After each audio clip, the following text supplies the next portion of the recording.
ప్రభువైన యేసుక్రీస్తు నామమున మీ అందరికీ శుభములు. దైవజనులకు సమయం ఇచ్చినందుకు ప్రత్యేక వందనాలు. యేసుక్రీస్తు ప్రభువారు ఆయన సిలువలో పలికినటువంటి మొట్టమొదటి మాట లూకాసు వార్త 23వ అధ్యాయము 34వ వచనం. నేను చదువుతాను. లూకాసు వార్త 23వ అధ్యాయము 34వ వచనం. యేసు, తండ్రి, వీరేమి చేయుచున్నారో వీరు ఎరుగరు గనుక వీరిని క్షమించమని చెప్పెను. వారు ఆయన వస్త్రములు పంచుకొనుటకై చీట్లు వేసిరి. యేసు క్రీస్తు ప్రభు వారిని గత రాత్రంతా కూడా ఆ యొక్క యూదుల సమాజము, సన్హెద్రిన్ సభ అంటారు, ది కౌన్సిల్ ఆఫ్ సన్హెద్రిన్, అక్కడ వారు ఏం తీర్మానం చేశారంటే యేసు క్రీస్తు ప్రభు వారిలో ఏమాత్రము నేరం లేదు, ఆయన మరణానికి తగిన ఏది కూడా వారు కనుగొనలేకపోయారు. అది యాక్చువల్గా జరిగింది. కానీ ఆఖరిగా ఆయన ఏమి విధంగా తీర్పు తీర్చబడ్డాడంటే యేసుక్రీస్తు ప్రభువారు ఆ జనుల యొక్క కేకలు సిలువ వేయము, సిలువ వేయము అని బిగ్గరగా కేకలేసినప్పుడు పిలాతు చేతులు కడుక్కోరు, ఈ నీతిమంతుని విషయమై నేను నిరపరాధినని యేసుక్రీస్తు ప్రభువారిని అప్పగించాడు. మొట్టమొదటిగా యూదా ఇస్కరియోతు ఈజ్ బిట్రేడ్ అంటే ప్రభువును అప్పగించిన ఆ మాట అది డిక్షనరీలో కూడా చాలా కష్టతరంగా దొరికింది. ఎంతో ప్రేమించినటువంటి ఆ యొక్క తన శిష్యుడు అనేటువంటి యూదా ఇస్కరియోతు యేసు ప్రభువును అప్పగించాడు. ఇక్కడ మొట్టమొదటిగా ప్రభువు వారు పలుకుతున్నాడు ద వర్డ్ ఆఫ్ ఫర్గివ్నెస్, క్షమాపణ మాటగా మనం చూస్తాం. This is the central theme of the cross. సిలువ కేంద్రమైనటువంటి ఈ యొక్క మాట, ఈ యొక్క సిలువ దృశ్యం అంతట్లో ఈ యొక్క మాట అత్యంత ప్రాధాన్యమైనటువంటిది. తండ్రి, వీరేమి చేయుచున్నారో వీరు ఎరుగరు గనక వీరిని క్షమించుము. ఇక్కడ తండ్రి అని సంబోధిస్తామని మీరు అనుకోవచ్చు, యేసుక్రీస్తు ప్రభువారు అని దేవాది దేవుడు అని ఎందుకు తండ్రి అని సంబోధిస్తున్నాడు, తను డైరెక్ట్గా వీరిని నేను క్షమిస్తున్నాను అనుకోవచ్చు కదా. కానీ యేసుక్రీస్తు ప్రభువారి మీద ఆయన నేరం ఏంటి మోపబడింది? ఆయన దేవదూషణ బ్లాస్ఫెమీ, అది ప్రధానమైనటువంటి నేరం మోపమన్నాడు. కాబట్టి ఏ విధము చేత ఏ మాటతో వారైతే యేసు ప్రభుని సిలువకు అప్పగించారో అదే మాటతో వారికి అంటే వారు ఒక కొట్టిన విధంగా అంటే వారికి ఒక టార్గెట్గా లేకపోతే వారికి ఆన్సర్ టు ద క్వశ్చన్ అన్నట్టుగా ప్రభు ఏమన్నారంటే తండ్రి, వీరేమి చేస్తున్నారు వీరు ఎరుగరు కానీ వీరు క్షమించుము, ఒకే మాట అనేశాడు. యేసు ప్రభు అటువంటి భయంకరమైనటువంటి ఆ శ్రమ అనుభవిస్తున్నప్పటికీ అవి ఏమో ఆయన పట్టించుకోవటం లేదు. ఆ చుట్టుపక్కల ఉన్న స్త్రీలు కూడా ఏడుస్తూ ఉన్నారు, ఓహో అని ఏడుస్తూ ఉంటే అమ్మ నా గురించి ఏడవద్దండి అంటున్నారు, మీ గురించి ఏడ్చవండి, మీ పిల్లల గురించి. యేసుక్రీస్తు వరకు ఆ సమయం ముందు ఆ క్షమాపణ ఆయనకి ఎంతో విలువైనది. తన తండ్రి యొక్క చిత్తాన్ని నెరవేర్చుటకే ఈ లోకానికి వచ్చాడు ఆయన. అనేకులు శాస్త్రులు, పరిచయులు అందరూ కూడా ఆయన మీద ఒక నేరం మోపారు. ఈయన తండ్రితో ఈయనేంటి ఎంచుకుంటా ఉన్నాడు, సమానంగా ఎంచుకుంటా ఉన్నాడు, యూదుల రాజు అంటా ఉన్నాడు. అందుకే పిలాతు ఇంకా మాకు సాక్షులతో ఏం పని లేదు. యేసుక్రీస్తు ఒక చాలా ట్రెమెండస్ స్టేట్మెంట్ ఇస్తాడు, నువ్వు యూదుల రాజు అంటే అవును యూదుల రాజునే, నువ్వన్నట్లే ఇది మొదలుకొని మనుషు కుమారుడు దేవుని కురుపాసన కూర్చొనుంటాయు మేఘారుడే వచ్చుటాయి మీరు చూస్తారని చెప్పారు. ఇక ఆ మాటకు వాళ్ళకి ఉడికిపోయింది రక్తం. యేసు ప్రభు అని సిలువకు అప్పగించారు. తండ్రి, వీరేమి చేయుచున్నారు వీరు ఎరుగరు కనుక వీరిని క్షమించు. యేసు ప్రభు వారు అంటే మనం అనుకుంటాం దేవుడు ఎంతో దయ కలిగినటువంటి వాడు, ఎంతో క్షమ కలిగినటువంటి వాడు, ఎంత అత్యంత కృప కలిగినటువంటి దేవుడు కాబట్టి ఆయన క్షమిస్తూ ఉన్నాడు. జోని కూడా అంటూ ఉంటుంది అప్పుడప్పుడు, మీరు కన్నారు కాబట్టి మరి అన్నీ ఇవ్వాలా, మరి ఎవరి కోసం చేస్తారు అంటే మనం దేవుని ప్రభువుని ఆ విధంగా మనం అంటూ ఉంటాం. కానీ ఇక్కడ జరిగిన సన్నివేశం ఏంటంటే ఇటువంటి భయంకరమైన స్థితిలో ఉన్నప్పుడు కూడా ఆయన తన శత్రువుల గురించి లేకపోతే వీరు ఏమి చేయుచున్నారు వీరు ఎరుగరు.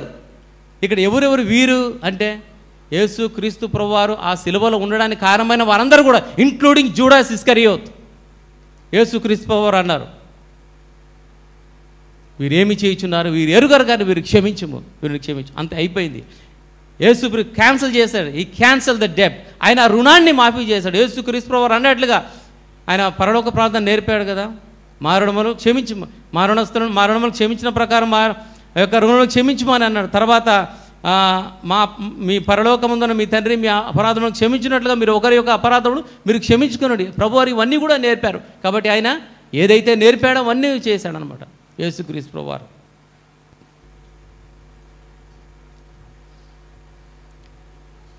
ఈ యొక్క క్షమాపణ, ఈ యొక్క మాటకు అర్థం గ్రీకులో క్యారిజోమాయ్, తర్వాత ఎఫిమాయ్ అని 2 పదాలుగా వాడబడినాయి. క్యారిజోమాయ్ అంటే క్యారిస్ అనగా గ్రేస్, కృప. తర్వాత ఎఫిమాయ్ అనగా to release, to let go, to set free. యేసుక్రీస్తు ప్రభువారు మన యొక్క అపరాధములను ఆయన మాఫీ చేశాడు. మన యొక్క పాపమును, అపరాధములు అన్నీ కూడా, మన యొక్క ఏదైతే మనం బాకీ ఉన్నామో అన్నీ కూడా పూర్తిగా ఆయన రుణమాఫీ చేశాడు. ఈ క్యాన్సిల్ అవర్ డెబ్ట్స్, ఈ ఫర్గివ్. అందుకని తండ్రి వీరు ఏమి చేయుచున్నారు, వీరు ఎరుగరు కనుక వీరిని క్షమించము. ఇక్కడ ఎఫెసీ పత్రికలో మనం చూస్తాం. అలాగే కొలస్సీ పత్రికలో 2వ అధ్యాయం 13-15 నేను చదువుతాను. ఒక మాట చదువుతాను. కొలస్సీ 2:13 నుంచి. మరియు అపరాధముల వలనను శరీరమందు సున్నతి పొందక యుండుట వలనను మీరు మృతులైండుగా దేవుడు వ్రాతపూర్వకమైన ఆజ్ఞల వలన మన మీద రుణముగాను మనకు విరోధముగాను నుండిన పత్రమును మేకులతో సిలువకు కొట్టి దాని మీద చేవ్రాతను తుడిచివేసి మనకు అడ్డము లేకుండా దానిని ఎత్తివేసి మన అపరాధములన్నింటినీ క్షమించి ఆయనతో కూడా మిమ్మును జీవింపజేసెను. క్యారిజోమాయ్, ఈ క్యాన్సల్, ఆయన అందరూ రద్దు చేశాడు, మాఫీ చేశాడు. ఇంకేమాత్రము ఇంకా ఆ మాటకు టు లెట్ గో అని ఎఫ్యూమ్ to let go, set free. ఇప్పుడు మన ఎడల ఎవరైనా అపరాధం చేస్తారు, మన హృదయంలో మనం ఫర్గివ్ లేకపోతే ఈ యొక్క క్యారిస్ లేకపోతే ఈ యొక్క క్యారిజం ఆ పదం మనం ఉపయోగించి మనం క్షమించినప్పుడు ఇక మన మనసులో ఇంకా ఏమి ఉండకూడదు. తిరిగి ఆ మాటను మన హృదయంలో కానీ మన మైండ్లో కూడా ఉంచుకోనకూడదు. యేసుప్రభు వారు అన్నాడు, యేసుప్రభు వారు ఒకసారి క్షమిస్తే అది వన్స్ ఫర్ ఆల్ అనమాట. ప్రభువారు అంటారు, మీ అపరాధములను మీరు ఒప్పుకునేలా ఆయన నమ్మదగిన వాడును నీతిమంతుడు కనుక సమస్త దుర్నీతి నుండి అపవిత్రుడు మనను క్షమిస్తాడు. తూర్పుకు పడమర ఎంత దూరమో ఆ విధంగా ఆయన దూరపరుస్తాడు. కాబట్టి ఇటువంటి క్షమాపణ మనం కలిగి ఉండాలి, ఇటువంటి క్షమాపణ మనం కలిగి ఉండాలి. అలాగే గ్రీకులో సోజో అనే పదం అనే రక్షణ అనే పదానికి సోజో అని వ్రాయబడి ఉన్నది. గ్రీకులో సోజో లేకపోతే శాల్వేషన్ లేకపోతే సేవ్డ్, సొటేరియో అనే పదాన్ని. ఇది మేడ్ హోల్ అంటే పూర్తిగా, మేడ్ హోల్ అంటే పూర్తిగా లేకపోతే ఆ బంధకము నుండి విడిపింపబడి ఫ్రీ అయిపోయినట్లుగా లేకపోతే శుద్ధీకరింపబడినట్లుగా, రెస్టోర్డ్ లేకపోతే హీల్డ్, డెలివరెన్స్, ప్రిజర్వ్డ్, ఫర్గివ్, ఇవన్నీ కూడా ఈ యొక్క మాట కింద వస్తుంది. ఇప్పుడు ప్రశ్న ఏంటంటే మనము ఈ సోజోను, ఈ రక్షణను, ఈ హీలింగ్ను, ఈ యొక్క క్షమాపణను, ఈ యొక్క రెస్టోరేషన్ను మనం కలిగి ఉన్నామా? వ్యక్తిగతంగా మన కుటుంబాల్లో, సంఘంలో మన యొక్క రెస్పాన్స్ ఏంటి? Do we still have the heart of unforgiveness, the spirit of unforgiveness? క్షమించలేనటువంటి హృదయము, క్షమించలేనటువంటి ఆ యొక్క ఆత్మ మనలో కలిగి ఉన్నామా? మనం పరీక్షించుకున్నట్లయితే ఈ యొక్క క్యారిస్, ఈ యొక్క ఎఫిమై, ఈ యొక్క సోజో అనబడేటువంటి ఆ యొక్క క్షమాపణ మనం కలిగి ఉన్నప్పుడు యేసు ప్రభు ఏ విధంగా అయితే క్షమించాడో ఆ విధంగా మనం క్షమించగలం. సంఘములో సోజో ఉండాలి. We declare healing, we declare redemption, we declare forgiveness. యేసు నామములో దేవుడు సంఘానికి అధికారం ఇచ్చాడు. ఈ యొక్క రక్షణ అనే పడడానికి కేవలం ఆత్మల రక్షణ లేదా ఈ యొక్క ఇటర్నల్ పనిష్మెంట్ లేకపోతే ఈ యొక్క పాప సంబంధమైనదితో పాటుగా ఈ యొక్క శారీరక స్వస్థత లేకపోతే రెస్టోరేషన్, మనం ఏదైతే కోల్పోయినామో దేవుడు ఎలాగైతే రుణమాఫీ చేశాడు ఇవన్నీ కూడా ఒకరికొకరు మనం క్షమించుకోవాలి. ఒకరొకరు పాపములు ఇవన్నీ కూడా మనం క్షమించాలి ఒకరినొకరు. ఇవి మనం నిరంతరం చేసే ప్రక్రియ. కాబట్టి దేవుడు ఇటువంటి హృదయం మనకి ఇవ్వాలి. ఇటువంటి సోజో లేకపోతే ఇటువంటి క్యారిస్ లేకపోతే ఇటువంటి ఎఫ్యూమై యొక్క ఆ క్షమాపణ మనలో ఇవ్వాలని మనం ప్రార్థిద్దాం. దేవుడు అందుకే ఈ లోకానికి వచ్చాడు. ఆయన క్షమించడానికి వచ్చాడు. ఆయన పని సంపూర్తిగా జరిగించాడు. యేసుప్రభు అన్నాడు, ఆయన సిలువకు ఎక్కముందే ఆయన అనేకులను క్షమించాడు. అక్కడ పక్షవాయు గలవాని లేకపోతే పాపాత్మురాలని స్త్రీని నీ పాపములు క్షమింపబడి ఉన్నామని అన్నాడు. అక్కడ ఆ మాట ఉపయోగించాడు. ఎఫ్యూమై ఆయన క్షమించాడు. అంటే యేసుప్రభు వారు సిలువకు ఎక్కాలి, ఎలా క్షమిస్తాడని ఆయన సర్వాధికారం ప్రభువుకి ఇవ్వబడింది. ఆ మాట అంటాడు ఆయన, మనుషు కుమారుడికి భూమి మీద పాపములు క్షమించడానికి అధికారం కలదు. He has all authority to forgive the sins of human. మనుషుల అపరాధం క్షమించడానికి ఆయనకు అధికారం ఇవ్వబడింది. కాబట్టి ఇట్టి దేవుణ్ణి మనం దేవుడుగా కలిగి ఉన్నాం. మనం ఎంతో ధన్యులం. కాబట్టి ఇట్టి క్రీస్తు మనసును, క్షమాగుణాన్ని మనం కలిగి ఉన్నట్లయితే మనం సంఘములో ఈ యొక్క సోజో ఏ విధంగా అయితే మనము రక్షింపబడతామో శారీరక స్వస్థత, రెస్టోరేషన్, సమాధానం, ఇవన్నీ కూడా దేవుడు మనకు అనుగ్రహిస్తాడు. దేవుడి యొక్క మాటలు దీవించును గాక. ఒక మాట గుర్తుకు వస్తూ ఉంది, ఈ మధ్య పాస్టర్ గారు కూడా జ్ఞాపకం చేస్తారు. ఆ భక్తుడు రైనర్డ్ బోంకే, ఆయన ఒక గొప్ప మాట, hell should be plundered and heaven should be populated. నరకము అంట దోచుకోబడాలి, పరలోక రాజ్యము జనులతో నింపబడాలి. ఆ విధంగా మనం ఉన్నట్లయితే, ఆ యొక్క సోజోని అటువంటి దర్శనం మనం కలిగి ఉన్నట్లయితే ఏదైనా మనం సాధించగలం. Thank you. Praise the lord. మొదటి మాట, ప్రభువా మేమేమి ఉన్నామో మమ్మల్ని క్షమించమన్నావు తండ్రి. నిజమే దేవా, ఈ లోకం కోసం మా కోసం వచ్చావు నాయన, నా కోసం, మా కోసం, అందరి కోసం ఈ లోకానికి కోసం వచ్చావు ప్రభువా. నానా నీ రక్తం ముద్దయి మాకు ఇచ్చావయ్యా, ఎతికి రక్షించుకొని ఈ లోకానికి వచ్చావయ్యా, మమ్మల్ని అందరినీ క్షమించావు ప్రభువా. నిజం తండ్రి, నువ్వు లేకపోతే మేము మేపాటి వాళ్ళం అయిపోతాం ప్రభువా, ఎన్నిక లేని యోగ్యత లేని వాళ్ళం అయిపోతాం ప్రభువా. మా కోసం ఈ లోకానికి వచ్చి క్షమించి రక్షించడానికి వచ్చావయ్యా, నీ రక్తం ఇచ్చావయ్యా, నీ ప్రాణం పెట్టావయ్యా. నిజం దేవా, నీకేమిచ్చిన ఆయన నీ రుణం చెల్లించలేం తండ్రి. నీకు వందనాలు, కేవలం నీకు వందనాలు చెల్లిస్తున్నాం ప్రభువు, నీకు వందనాలు. ఈ మంచి దినము కోసం నీకు వందనాలు చెల్లిస్తున్నాం ప్రభువు, నీకు వందనాలు తండ్రి. ఈ లోకానికి వచ్చావు, మంచి రోజులు మాకు ఇచ్చావయ్యా, నీకు వందనాలు. క్షమించే గుణం మాకు ఇమ్మని బతిమాల్చున్నాం ప్రభువు, నీకు వందనాలు. లోబడే మనసు ఇమ్మని బతిమాల్చున్నాం ప్రభువు, నీకు వందనాలు. కేవలం నాయన నువ్వు క్షమిస్తే ప్రభువా, మేము క్షమించబడ్డాం ప్రభువా. నువ్వు రక్తం కార్చబట్టి ప్రభు ఈ లోకాన్ని మీ ప్రాణాలతో బతికున్నాం ప్రభువా. నిజం కేవలం నువ్వు గొప్ప దేవుడు అయ్యా, మమ్మల్ని క్షమించి ఉన్నానికి వచ్చావయ్యా, నీకు వందనాలు. నీ ముద్దయి ఉన్నావు ప్రభు, నీ రక్తం కార్చావయ్యా, నీకు వందనాలు. నిజమైన దేవా నాయన, ఈ లోకంలో ఏ దేవుడు కూడా లేడు ప్రభు నీలాగ తండ్రి. నీ రక్తం కార్చి మా ప్రాణాలు అర్పించావయ్యా, నీకు వందనాలు, స్తోత్రాలు. గొప్ప దేవా నీకు వందనాలు. నీకేమి ఇవ్వగలం ప్రభు, నీకు వందనాలు, స్తోత్రాలు.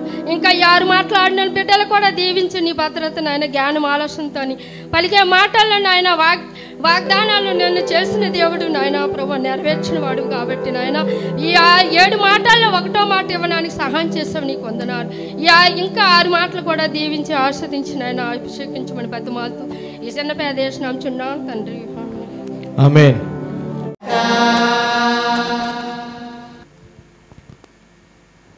Praise the lord. మీ అందరికీ నా యొక్క హృదయపూర్వక వందనాలు, సంఘానికి వందనాలను చెల్లించుకుంటున్నాను. మరి ఈ లూకా సువార్త 23వ అధ్యాయం 43వ వచనాన్ని నాకు ఇచ్చి ఉన్నారు. మరి దాని గురించి వివరించుకుందాం. కానీ అందుకు ఆయన వానితో, నేడు నీవు నాతో కూడా పరదేశులో ఉందువని నిశ్చయముగా నీతో చెప్పుచున్నాను అనెను. ఇక్కడ పరదేశు అనగా దేవుని నివాస స్థలము. ఈ స్థలాన్ని ఆనాటి 70 మంది పెద్దలు సమాలోచన చేసి గ్రీకు భాషలో దీన్ని సెప్టువజింట్ అని పెట్టారు. దానికి ఏదోను తోట అని అనవచ్చు. మరి హెబ్రీ భాషలో కూడా పరదేశకు వాడినటువంటి పదము అందమైన, ప్రశాంతమైన, చక్కని తోట అనే అర్థాన్నిచ్చే పార్షిక భాష నుండి కూడా వచ్చింది. దీనిని నెహెమ్యా గ్రంథంలో అడవని, పరమగీతములో దీనిని ఉద్యానవనమని, ప్రసంగిలో శృంగార వనమని దీనికి పేర్లు పెట్టున్నారు. మరి ఆనాటి ఇశ్రాయేలీలు బబులోను రాజ్యంలో చెరలో ఉండగా తిరిగి వచ్చినప్పుడు వారు ఈ మాటలనే వాళ్ళు జ్ఞాపకం చేసుకునేవారు. కనుక దీనిని పరదేశ్ అని పేరు పెట్టున్నారు. అయితే ఇక్కడ 39 నుండి 43 వచనాల్లో పరదేశు గురించి వివరణ ఉంది, రక్షణ గురించి ఉన్నది, లోబడుట గురించి ఉన్నది, కఠినత్వం, గద్దింపు ఉన్నది, కఠినత్వం కోసం ఉన్నది. మరి ఒక రక్షణ లేని వ్యక్తి తన కఠినత్వం చేత రక్షణకు మూల కారణమైనటువంటి యేసును చూసి, యేసు నిన్ను నువ్వు రక్షించుకొని మమ్మను కూడా రక్షించమని అంటున్నాడు. రక్షణ లేనివాడు కఠినత్వంతో కూడినటువంటి మాటలు మాట్లాడుతూ ఉన్నాడు. ఆ ఉన్నటువంటి ఆ రెండో విధంగా అంటాడు, నీవు కూడా ఇదే శిక్షా విధిలో ఉన్నావు కదా, నీవు దేవునికి భయపడవా అని ఆయన గద్దించాడు. దాని మీద మనకైతే ఈ శిక్ష న్యాయమైనదే. ఎందుకు న్యాయమైనదంటే వీళ్ళు గజ దొంగలీలు అనేక మందిని భయభ్రాంతులు చేసి, అనేక మందిని ప్రాణాలను తీసి, వారికి ఉన్నటువంటి ఆస్తిపాస్తులను ధనాన్ని వాళ్ళు దోచుకున్నటువంటి గజ దొంగలు. అందుకే రెండవ దొంగ అంటాడు, ఇది మనకి న్యాయమైనదే. ఆయన నీతిపరుడు, ఎటువంటి లోపము లేనివాడు, ఎటువంటి అన్యాయము ఆయన చేయలేదు, కనుక ఇది మనకి తగినటువంటి శిక్ష అని ఆయన్ని గద్దించాడు. దాని మీద ఈయన హృదయము కరిగి, యేసు నీ రాజ్యములోనికి నన్ను తీసుకొని వెళ్ళమని చెప్పాడు, నీ చిత్తమైతే. అందుకు యేసు అంటాడు, నీవు కూడా నాతో పరదేశంలో ఉందువు అని ఆయనకి సెలవిచ్చాడు. దాని మీద ఆయన ఆ పరదేశంలోనికి చేరడానికి అతనికి ఆ అవకాశం కుదిరింది. మరి కఠినత్వంతో కూడినటువంటి మనము పరదేశంలోనికి వెళ్ళడానికి ఎంతవరకు మనకి అర్హత ఉంది? మరి ఈయన ఒప్పుకున్నాడు, మేము కూడా దొంగలమే, దోచుకునే వాళ్ళమే, కనుక మాకు శిక్ష విధి సరైనది అని రెండో విధంగా ఒప్పుకున్నాడు. ఒప్పుకొని ఆయనకి ఏమని చెప్పాడంటే, నీవు కూడా నీ రాజ్యముతో వచ్చినప్పుడు నన్ను జ్ఞాపకం చేసుకొని నన్ను పరదేశంలోకి తీసుకొని వెళ్ళాను అన్నాడు. యేసుక్రీస్తు ఆయనని తీసుకొని వెళ్ళాడు. మరి అటువంటి ఒప్పుకోలుతో మనం ఉన్నట్లయితే దేవుని రాజ్యంలోని ప్రవేశించడానికి మనకు కూడా అవకాశం ఉంది. కనుక ఈ సంఘాన్ని కూడా పరదేశిగా మనము ఎంచవచ్చు. ఎందుకంటే ఆ ఏదెను తోటలో ప్రతి చల్లనేని పూట దేవుడు వెళ్ళి ఆదామును అవ్వను కలిసి మాట్లాడేవాడు. మరి అలాగే మన సంఘాన్ని కూడా దాని కింద మనము చెప్పుకోవచ్చు. ఎందుకంటే ప్రతి అక్కడట షరతులతో కూడినటువంటి మాటలు ఆదాముకి అవ్వకి ఇచ్చి వచ్చాడు. మరి ఇక్కడ కూడా ప్రతి ఆదివారము సేవకుడు షరతులతో కూడినటువంటి ప్రసంగాన్ని ఆయన మనకి చెప్తూ ఉంటాడు. ఏది చేయకూడదు, ఏది చెయ్యాలి, ఏది కూడదో, ఏది మంచిదో, ఏది చెడ్డదో అనేది కూడా సేవకుడు మనతో మాట్లాడుతున్నాడు. ఇది కూడా మనకి పరదేశంతోటే సమానమని నేను అనుకుంటూ ఉన్నాను. కనుక మరి సేవకుడు చెప్పినటువంటి ప్రతి మాట అది షరతులతో కూడినదే, అది మనల్ని సరిదిద్దేదే, అది మనం సరిచేసేదే. అది ఆ మాట చాకలవాని చేతిలో సబ్బు వంటిదే అని మనము కూడా గ్రహించి మనము మన హృదయాలను తెలుపు చేసుకొని ఆ పరలోక రాజ్య వారసులుగా మనము కూడా ఉండాలని ప్రభు పెద్ద మనము చేస్తూ ఈ మాటలు ఇచ్చినటువంటి దైవ సేవకునికి నా హృదయపూర్వక వందనాలు చెల్లించుకుంటూ ఉన్నాను. అవకాశం ఇచ్చిన సంఘాపరికి దేవుని నామాన్ని బట్టి వందనాలు చెల్లించుకుంటున్నాను. సంఘం అంతటా కూడా దేవుని నామాన్ని బట్టి వందనాలు చెల్లించుకుంటాం. చిన్న ప్రార్థన చేసుకుంటాం. మహోన్నతుడా, మహాగణుడా, మహాపరిశుద్ధుడా యేసు ప్రభువా, నీ కోట్ల కొద్ది స్తోత్రాలు చెల్లించుకుంటున్నాం. మంచి దేవుడు నాయన, మా కోసం ప్రాణం పెట్టావు నాయన, గొప్ప రక్షణ ఇచ్చావు, నీకు స్తోత్రాలు నాయన. మా కోసం ప్రభు ఎక్కడో తిరగవంటి వారు, ఏ పరిస్థితులు ఉన్నటువంటి వారు మమ్మల్ని కనికరించి మాపై దయ చూపెట్టి, మాపై కృప చూపెట్టు నాయన. సంఘములో ఒక ఏర్పాటు చేసి నాయన, నువ్వు ఉన్నందుకు వందనాలు చెల్లించి ఏమిచ్చి నేను రుణం తీర్చలేను. ఏమి ఇచ్చినా మేము మేపాటి వారం ఒట్టివారం మట్టివారం అని నీకు తెలుసు, కానీ మమ్మల్ని కనికరించావు, మమ్మల్ని కాపాడావు, మా పట్ల నువ్వు మహాకృప చూపెట్టావు. నీ కృపను బట్టి కోట్ల కొలది స్తోత్రాలు చెల్లించుకుంటున్నావు. నీ దయను బట్టి నీ కోట్ల కొలది స్తోత్రాలు చెల్లించుకుంటూ ప్రభువాని యేసుక్రీస్తు నామమున చిన్న ప్రార్థన వేడుకుంటున్నాం తండ్రి, ఆమేన్. సంఘమందరికీ నా వందనాలు, దైవజనులిద్దరికీ నాకు వందనాలు. ఈ మూడో మాట ఇచ్చిన దేవునికి వందనాలు. చిన్న ప్రార్థన చేసుకుందాం. మహాపరిశుద్ధుడా, ప్రేమగల తండ్రి, నీకు లెక్కలేని స్తోత్రాలు చెల్లించుకున్నాం తండ్రి. అయోగ్యురాలైన నాయన తండ్రి, నీ ప్రశస్తమైన మాట ఈ మూడో మాట మాట్లాడి నీవు ఇచ్చిన సమయం కొరకు నీకు స్తోత్రాలు చెల్లించుకున్నాం తండ్రి. నా జ్ఞానం కాదు ప్రభువా, నీ జ్ఞానంతో ఉండి నైనా అజ్ఞానంతో కూడి నాకు నీ జ్ఞానం దయచేయి ప్రభువా. నా మాట ద్వారా అనేక మందికి అర్థమవుటకు సహాయం దయచేయమని వేడుకుంటూ యేసు పరిశుద్ధ నామములో అడిగి స్తుతించి వేడుకుంటున్నాము తండ్రి, ఆమేన్. యోహాను సువార్త 19:26-27. యేసు తన తల్లియు తాను ప్రేమించిన శిష్యుడును దగ్గర నిలుచుండుడు చూచి, అమ్మా, ఇదిగో నీ కుమారుడని తన తల్లితో చెప్పెను. తరువాత శిష్యుని చూచి, ఇదిగో నీ తల్లి అని చెప్పెను. ఆ గడియ నుండి ఆ శిష్యుడు ఆమెను తన ఇంట చేర్చుకొనెను. ఈ సిలువలో వేలాడుతున్న యేసు ప్రభు ఎదురుగా ఉన్నవారు మనకి యేసు ప్రభు తల్లి, ఆయన తల్లి అయిన సహోదరి, క్లోపా భార్య అయిన మరియా, మగ్దలేను మరియా, అనేక మంది స్త్రీలు ఉన్నారు.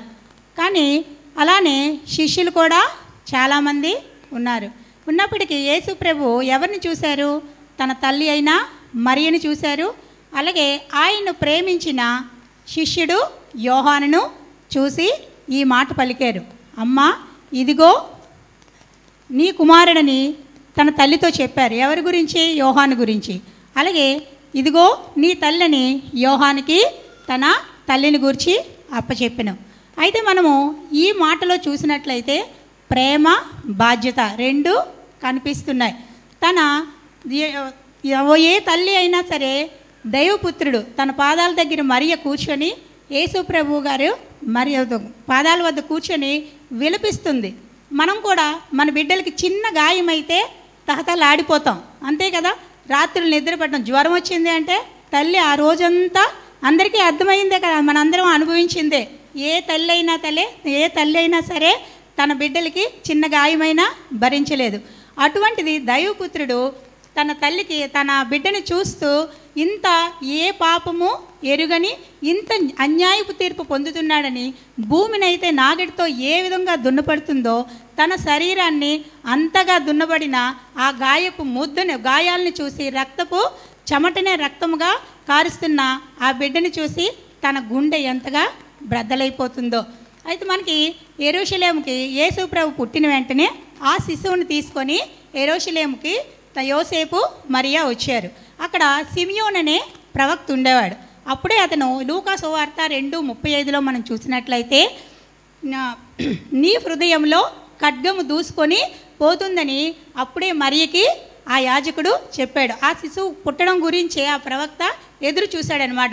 ఆమె తన బిడ్డ వైపు చూసి, ఓహో, ఆ ప్రవచనం ఇప్పుడు నెరవేరింది కదా, ఖడ్గం దూరుతుందంటే కత్తి హృదయంలో ఒక్కసారి చనిపోతే పర్వాలేదు, ఖడ్గం దూరుతున్నట్టు తన అంత వేదన తన బిడ్డని చూసి భరించింది. అయితే మనం చూసినట్లయితే తన తల్లి పట్ల ఎంత బాధ్యత కలిగి ఉన్నాడంటే, అంతటి సిలువ మరణంలో కూడా తను ఏం చేస్తున్నాడంటే, తను చనిపోయేసరికి తన సిలువలో మరణం ఉన్నప్పుడు తన తండ్రి కూడా చనిపోయాడు, యోసేపు కూడా మరణించాడు. తన అన్నదమ్ములు ఉన్నారు కానీ తన కుటుంబములతోని వేరేగా ఎక్కడో ఉన్నారు. కానీ మరియా తన బిడ్డను చూస్తున్నప్పుడు ఈ యేసు ప్రభు ఏం చేశారంటే, నా తల్లి ఒంటరిగా ఉండి, నా తల్లి విధవరాలు కాబట్టి నా తల్లి అలా ఉండిపోవడం నాకు ఇష్టం లేదని చెప్పి తన బాధ్యత నెరిగి ఎవరికి అప్పచెప్పారు? అక్కడ ఆయన ప్రేమించిన శిష్యుడికి యోహానికి అప్పచెప్పారు. అయితే మనమేం చేస్తున్నాం? మనకు అన్నీ ఉన్నప్పటికీ మన తల్లిదండ్రుల్ని మనం ఎలా ప్రేమిస్తున్నాం మనం చూస్తున్నాం. మనం అన్యులు వేరు, మనం వేరు. మీరు వెళ్తున్నారా? మనకి కొంతమంది తల్లిదండ్రులు ఆస్తి ఇస్తేనే బాధ్యత కలిగి ఉంటారు. ఆస్తి ఏది లేకపోతే వృద్ధాశ్రమంలో చేర్చేస్తున్నారు. కొంతమంది డబ్బులు ఉన్నప్పటికీ వాళ్ళకి ఒక 5,000 10,000 ఇచ్చి వృద్ధాశ్రమంలో పడేస్తున్నారు. అది కాదు ప్రేమ అంటే. ప్రేమ బాధ్యత అనేది తల్లి మనకి ఏ విధంగానైనా మనం చిన్నప్పుడే మనకి ఆ విధంగా తన బాధ్యత కలిగి మనకు ప్రేమను పెంచకుండా మనను ఉన్నట్లయితే నేను కానీ మీరు కానీ ఈ విధంగా ఉండేవారం కాదు. అంతే కదా, ఆస్తి ఉంటేనే తల్లి ప్రేమ కాదు, ఆస్తి లేకపోయినప్పటికీ తన తల్లిని ప్రేమించే గుణం ఉండాలి. అలా మనం యేసు ప్రభువుని చూసినట్లయితే ఈ 3వ మాట ద్వారా ప్రేమ బాధ్యత మనకి తెలుస్తున్నాయి. అలానే మనకి నిర్గమాకాండము 20:12 చూసినట్లయితే మనకి ఒక విషయం, నీ తల్లిని తండ్రిని సన్మానింపుము, నీవు దీర్ఘాయుష్మంతుడు. ఎఫ్సీలు 2:3 మనం చూసినట్లయితే నీకు మేలు కలుగునట్లు నీ తల్లిని తండ్రిని సన్మానింపము, అప్పుడు నువ్వు దీర్ఘాయుష్మంతుడు అవుతావు. మనకు ఆయుష్ ఎంత ఉన్నా సరే తల్లిని తండ్రిని ద్వేషించినట్లయినా, తల్లిని తండ్రిని శుభ్రంగా చూడకపోతే అది మనం ఎంత బ్రతికినా చచ్చిన వారితోనే సమానం. కాబట్టి మనల్ని ఒక్కసారి మనం పరిశీలన చేసుకోవాలి. నా తల్లి తండ్రిని ఏ విధంగా నేను చూస్తున్నాను? యేసు ప్రభువు మనకు మాదిరి. ఆయన సిలువలో ఉన్నప్పటికీ తన తల్లి బాధ్యతను మరువలేదు. కాబట్టి మనము కూడా ప్రతిరోజు మనం మదర్స్ డే అని చెప్తారు, ఆ రోజు ఒక్కరోజేనా ఫాదర్స్ డే అంటారు, happy mother's day, happy father's day. మనకు ఒక సెల్ వచ్చింది, అందరూ ఇన్స్టాలోని ఫేస్బుక్లోని అన్నిట్లోని ఆ హ్యాపీ మదర్స్ డే. అది ఓన్లీ చెప్పడానికి మాత్రమే, నలుగురు చూడడానికి, కానీ అది చూస్తుంటారు. Happy father's day, happy mother's day అని మనం చూస్తున్నప్పుడు ఈడు ఎంత చూస్తున్నాడురా, ఈమె ఎంత చూస్తుంది తల్లిని తండ్రిని మనకు తెలియదని మనం మాత్రం మన సంఘం ఎవరు అలా అనిపించుకోకూడదని నా యొక్క విజ్ఞాపన. అయితే ఇంకా మనం చూసినట్లయితే మనకు అనుకుంటాం, దేవుడు నాకైతే నా తల్లి ఏమి ఇవ్వలేదు, ఆస్తి ఇవ్వలేదు, అంతస్తులు ఇవ్వలేదు, నా అన్నదమ్ములు నాకు సరిగా చూడరు అనేది. ప్రేమ లేకపోతే నీవన్నీ వస్తాయి. ప్రేమ ఉంటే ప్రేమ అన్నిటికన్నా శక్తివంతమైనది, ప్రేమ అన్నిటినీ కప్పునని మనం తెలుసుకున్నాం కదా. అయితే ఈ ప్రేమ మనం యేసు ప్రభు వారు కూడా ఆ బాధ గుండే వెళ్ళారు. అందరు తల్లులు మంచోళ్ళు కాదు, అందరు బిడ్డలు మంచోళ్ళు కాదు. అయినప్పటికీ మనకు చూడండి, యోహాను సువార్త 1:11 చూసినట్లయితే ఆయన తన స్వకీయుల యొద్దకు వచ్చెను, ఆయన స్వకీయులు ఆయనను అంగీకరింపలేదు. అతను ఎన్నో మేలులు చేశారు, ఎన్నో అద్భుతాలు చేశారు, అయినప్పటికీ ఆయన స్వకీయులు ఎవరు ఆయన్ని అంగీకరించలేదు. ఇంకా మార్కు సువార్త 3:21 చూసినట్లయితే ఆయన ఇంటివారు సంగతి విని ఆయన మతి చెలించిందని చెప్పి ఆయనను పట్టుకొని పోయేది. చూడండి, ఇంత దైవ కుమారుడు, ఇంత జ్ఞానవంతుడు, చివరికి ఏమనుకున్నారు? ఆయన ఇంటివారే మతి చెల్లించిపోయిందని చెప్పి ఆయన్ని పట్టుకోపోయారంట. ఇంకా యోహాను సువార్త 7:5 మనం చూసినట్లయితే ఆయన సహోదరులైనను ఆయన యందు విశ్వాసం ఉంచలేదు. ఆయన ఇంటిలోనే ఆయనతో ఉంటున్నారు, ఆయన యందు విశ్వాసం ఉంచలేదు. అంటే యేసు ప్రభువు కూడా మన యందు మనం ఏ విధంగా ఏ దీని గుండా వెళ్తున్నామో ఆయన కూడా అవన్నీ అనుభవించారు. అయినప్పటికీ 1 తిమోతి 5:8 చూసినట్లయితే ఒకసారి తీయండి. 1 తిమోతి 5:8.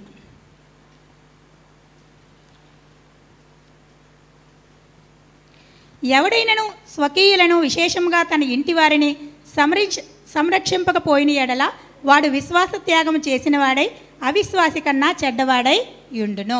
మనం వాక్యం విన్నప్పటికీ మనకి ఎంతటి వాళ్ళు అపకారం చేసినా, ఇప్పుడు మన సహోదరులు మాట్లాడారు కదా, క్షమించే గుణము.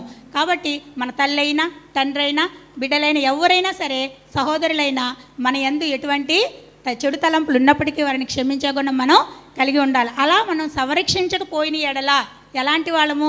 అవిశ్వాసులతో విశ్వాస త్యాగం చేసిన వాడై అవిశ్వాసి కన్నా చెడ్డవాడై ఉండనని మనకి తిమోతి రాసిన పత్రికలో మనకి తెలియచేస్తుంది. అయితే అందరికీ బాధ్యతను అప్పచెప్పారా? ఎవరికి బాధ్యతను అప్పచెప్పారు?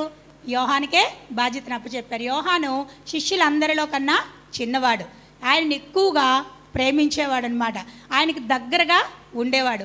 ఎప్పుడైతే నమ్మకంగా ఉంటారో వాళ్ళకే బాధ్యతను అప్పగిస్తాడు. మన యేసుప్రభు మనకు మాదిరిగా కూడా తెలుస్తుంది. అపనమ్మకంగా ఉండేవారిని ఎవరు బాధ్యతలు అప్పచెప్పరు, నమ్మకంగా ఉండేవారికే బాధ్యతలు అప్పచెప్తారు. కాబట్టి నా తరువాత నా కుమారుడు కన్నా, అంటే నాకన్నా ఎక్కువగా యోహాను ఉన్నాడని చెప్పి అతను ఎలాగా పరలోకానికి ఆరోహణమైపోతారు. కాబట్టి యోహానికి తన తల్లిని అప్పచెప్పారనమాట. ఇంకా చాలామంది శిష్యులు ఉన్నారు కదా, 11 మంది శిష్యులు. వీళ్ళందరూ ఏం చేశారు? సిలువకి దూరంగా వెళ్ళిపోయారు. పేతురుని మనం చూసినట్లయితే పేతురు నేను ఎవరనుకుంటున్నావంటే సజీవ కుమారుడని తన నోటితో చెప్తాడు. వెంటనే దేవుడు ఏం చేస్తాడు? ఒప్పుకున్నాడని పరలోక తాలపు చెవులు పేతురికి ఇవ్వడము. తర్వాత పేతురు అంటే రాయి, బండ మీద నా సంఘాన్ని కట్టుదువు, పాతాళ ద్వారంలో దాని ఎదుట నిలవనేరవని అన్నీ విన్న తర్వాత కూడా పేతురు ఏం చేశాడు? ఎక్కడ సిలువ దగ్గరికి వెళ్తే తనకి ఎక్కడ మరణశిక్ష వస్తుందో అని చెప్పి దూరంగా పారిపోయాడు. అలా మనం సామెతలు 17:17 ఒక్కసారి తీయండి.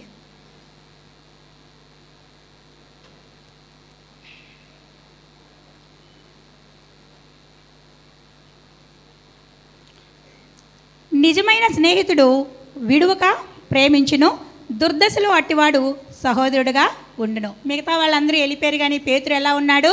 సహోదరుడిగా ఉన్నాడు. కాబట్టి అక్కడ యోహాను క్షమించండి, అందరూ వెళ్ళిపోయినప్పటికీ యోహాను ఒక్కడే ఉన్నాడు. కాబట్టి నిజమైన స్నేహితుడు. దుర్దశ అది ప్రాణం పోతుంది కదా, ఎవరైనా తనకి ప్రాణశిక్ష తప్పదేమో అని చెప్పి, మరణశిక్ష తప్పదేమో అని చెప్పి అందరూ దూరంగా వెళ్ళిపోయారు. కానీ ఒక్క యోహానే ఉండిపోబట్టి ఎవరు? దైవకుమారుడైన యేసు ప్రభువు తన తల్లి బాధ్యత యోహానికి అప్పగించారు. అయితే మిగతా శిష్యులందరూ హతసాక్షులయ్యారు. వాళ్ళు మిగిలేరా? వాళ్ళు ప్రాణం పోగొట్టుకోకుండా ఉన్నారా? కానీ అందరు ప్రాణము హతసాక్షులైపోయారు. ఒక్కొక్క శిష్యుడు ఒక్కొక్క రకంగా. మీరు బైబిల్ అంతా చదివినట్లయితే ఇక్కడ టైం లేదు, నాకు వెంటనే ఆపేయమంటారు. కాబట్టి మత్తయ్యని, తర్వాత పేతురు ఒక్కొక్క రకంగా శిక్షను అనుభవించారు. కానీ యోహాను సహజ మరణం పొందారు. ఎప్పుడు? తన ప్రకటన గ్రంథం రాసి పరలోక దర్శనాన్ని అంతా చూసి తన సహజ మరణాన్ని పొందారు. కాబట్టి మనము ఎన్ని సమస్యలు వచ్చినా ఏది చూసినా ఎటువైపు చూడాలి? మనం దేవుని వైపే చూడాలి. అట్టి దేవుని వైపు చూసినట్లయితే మనకి ఆ సమస్య వైపు చూస్తే మనకేమవుతుంది? సమస్య పెద్దదిగా కనిపిస్తుంది. వాళ్ళందరూ మరణాన్ని తప్పించుకోవాలని దూరంగా వెళ్ళారు, కానీ వాళ్ళకి మరణం అనేది తప్పలేదు. అంతకన్నా ఘోరమైన మరణాన్నే పొందారు. కానీ దేవుని యందు ఉన్న యోహానికి సహజ మరణం పొంది చాలా చక్కగా నేను పరలోక దర్శనాన్ని కూడా చూసి చేశారు. కాబట్టి మనము కూడా మన సంఘస్థులందరూ, నేనైనా మీరైనా, ఇంతవరకు తల్లిదండ్రుల పట్ల బాధ్యత లేకుండా కుటుంబం పట్ల కూడా కొంతమంది బాధ్యత కలిగి ఉండరు. అంతా వస్తుంటారు. కుటుంబం అనేది భార్యకు వైపు, భర్తకు వైపు, పిల్లలకు వైపు, తల్లికి వైపు అలా కూడా ఉండకుండా కుటుంబంపై కూడా బాధ్యత కలిగి ఉండాలి. మనం ఎవరి దగ్గర బయటికి వెళ్ళేటప్పుడు వీళ్ళు క్రీస్తు బిడ్డలు, వీళ్ళు తల్లిదండ్రులను ప్రేమగా చూస్తారు, వీళ్ళు బిడ్డలందరూ చాలా చక్కగా ఉంటారనే సాక్షులుగా మనం ఉందామని ఈ మాట, అలాగే ప్రేమ మరియు బాధ్యతను అందరూ కలిగి ఉందామని ఈ మాట ద్వారా దేవుడు వినికిడిలో ఆశీర్వదించాలని ప్రార్థిస్తున్నాను. తప్పులుంటే క్షమించండి, దేవుడు కూడా క్షమించాలని కోరుచున్నాను. పరిశుద్ధుడ ప్రేమ గల మా తండ్రి ప్రభు, మీకు లెక్కలేని స్తోత్రాలు, వేలాది వందనాలు చెల్లించుకుంటున్నాం తండ్రి ప్రభా. ఈ మధ్యాహ్న కాలంలో తండ్రి మేము ఇక్కడ ఉండి కూడి ఉన్నామంటే తండ్రి అది మీ కృపనైనా ప్రభా. మా కోసం ఈ లోకంలో శరీరధారిగా జన్మించి ఎన్నో శ్రమలు అనుభవించి ఆయన మా కోసం రక్తం కార్చిన దేవ మీకు వందనాస్తుతులు చెల్లించుకుంటున్నాం తండ్రి. నిజమనైనా ఈ లోకంలో మేము ఎలాగ ఉన్నా కానీ ప్రభా మాకు ప్రతిదీ సరిచేయగల గొప్ప సమర్థవంతుడైన దేవుడు తండ్రి, మీకు వందనాలు స్తోత్రాలు చెల్లించుకుంటున్నాం తండ్రి. అవునైనా నువ్వు ఆ స్థితిలో ఉన్నా కానీ ప్రభా ఏ స్థితిని నాయన మర్చిపోని దేవుడు తండ్రి ప్రభా. తండ్రి ఆమెకు ఒంటరిగా ఉంటారని నాయన మరియమ్మకి మీరు అప్పచెప్పిన విధానానికే మీకు వందనాస్తులు చెల్లించుకుంటున్నాం తండ్రి. ఎటువంటి స్థితిలో ఉన్నా మీ బాధ్యతను మర్చిపోకుండా ఉన్నారు యేసయ్య, మీకు వందనా స్తోత్రాలు తండ్రి ప్రభా. ఆమె ఒంటరిగా ఉంటుందేమోనని ఆమెను అప్పగించిన విధానానికి మీకు వందనాలు. అలాగే నాయన తండ్రి మేము కూడా తండ్రి మా కుటుంబాల పట్ల, మా సంఘాల పట్ల బాధ్యత కలిగే బిడ్డలుగా ఉండేటట్లు సహాయం దయచండి. ఇంకా నాయన మీకోసం సంఘం విషయంలో కూడా వెనకబడి ఉండకుండా ప్రతిదీ బాధ్యతగా ప్రేమ కలిగి మీకోసం మేము వాడబడే బిడ్డలుగా నాయన, ఇప్పుడు టీచర్ గారు చెప్పినట్టుగా నాయన మేము బయటికి వెళ్తే వీళ్ళు పలానా సంఘము, పలానా దేవుని నమ్ముకున్న బిడ్డలు ఇంత బాగా ఉన్నారు అని చెప్పుకునే విధుల్లో మేము ఉండేటట్లు సహాయం దయచేయండి నాయన. నేను తండ్రి ప్రతి ఒక్క విషయంలో మిమ్మల్ని ముందు పెట్టుకుని ఉండేటట్లు సహాయం దయచేసి ఈ చిన్న ప్రార్థన దీవించి ఆశీర్వదిస్తారని యేసయ్య నామములో అడిగి వేడుకుంటున్నాం తండ్రి.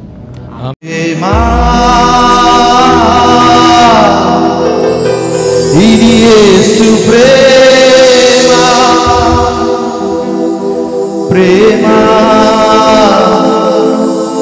ఇది తండ్రి ప్రేమ,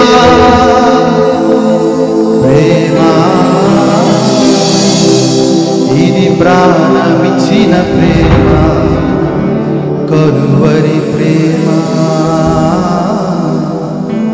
నా యేసు ప్రేమ.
నామానికి వందనాలు. నాకు ఈ అవకాశం ఇచ్చిన అయ్యగారికి డానియన్కి వందనాలు.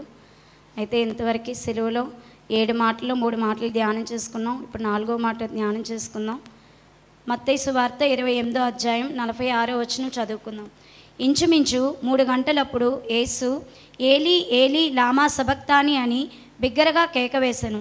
ఆ మాటకు నా దేవా నా దేవా నన్నెందుకు చెయ్యి విడిచితివని అర్థము. అయితే నేను నా తండ్రి ఏకమై ఉన్నామని చెప్పిన ప్రభువు మన దోషములన్నీ ఆయన మీదకి వచ్చినప్పుడు ఆయన మన శ్రమ అంతా కూడా ఆయన భుజముల మీద వేసుకొని ఎంతో ఆవేదన, శ్రమ, బాధ అనుభవించారు. అయితే యెషయా 59:1వ వచనం చెప్పినట్టు చదువుకుందాం. రక్షింపనేరక ఎండినట్లు యెహోవా హస్తం కురుచకాలేదు, విననేరక ఎండినట్లు ఆయన చెవులు మందము కాలేదు, మీ దోషములు మీకును మీ దేవునికి అడ్డముగా వచ్చాను. అంటే మనం పాపం చేసేటప్పుడు దేవుడికి మనకి ఎడబాటు వస్తుంది. అలాగే మన పాపమంతా యేసుక్రీస్తు తనపై వేసుకోవడం వల్ల తన తండ్రికి యేసుక్రీస్తుకి ఎడబాటు అనేది వచ్చింది. ఆ సమయంలో తన తండ్రి అయిన యెహోవా దేవుడు తన చేయి విడిచిపెట్టినప్పుడు ఈ మాట సిలువపై ఈ సమయంలో, అంటే ఇప్పుడు మనకి 3 కావస్తుంది, ఈ సమయంలోనే దేవుడు ఈ మాట పలికారు.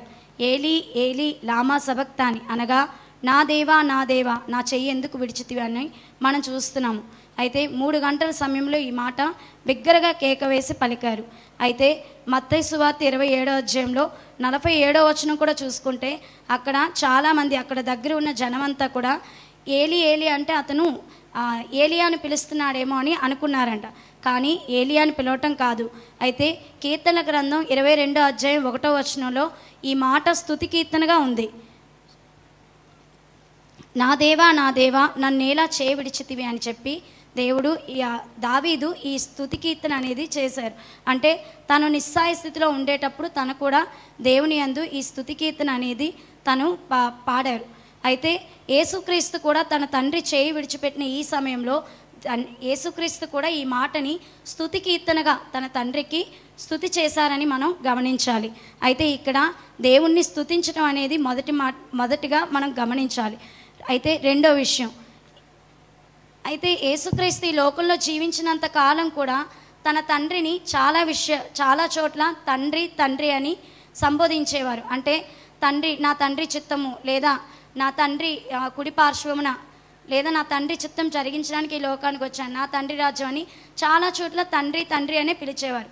కానీ ఇక్కడ ఈ సమయంలో యేసుక్రీస్తుని తన తండ్రి చేయి విడిచిపెట్టిన తర్వాత నా దేవా నా దేవా అని పలికారు. అంటే అతను తన స్థానాన్ని, అంటే అతను కుమారుడు అయినా తన స్థానాన్ని తగ్గించుకొని తన తండ్రిని నా దేవా నా దేవా అని పిలవటం మనం గమనించాలి.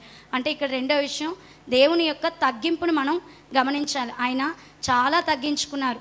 అనేక చోట్ల యేసుక్రీస్తు ఎన్నో విషయాల్లో తగ్గించుకున్నారు. ఇక్కడ కూడా అలాగే తన చనిపోయే స్థితిలో ఉన్నప్పుడు కూడా తన తండ్రి దగ్గర ఎంతో తగ్గించుకున్నారు. మన కొరకు పరలోక సంబంధాన్ని వదులుకొని ఒంటరిగా వచ్చి మన పాప శిక్షని ఆయన భుజములపై వేసుకొని, అంటే లోక పాపమును మోసుకొని పోవచ్చిన గొర్రె పిల్లల మన పాప శిక్ష నుండి మనల్ని విడిపించడానికి ఎంతో గొప్ప త్యాగం చేశారు.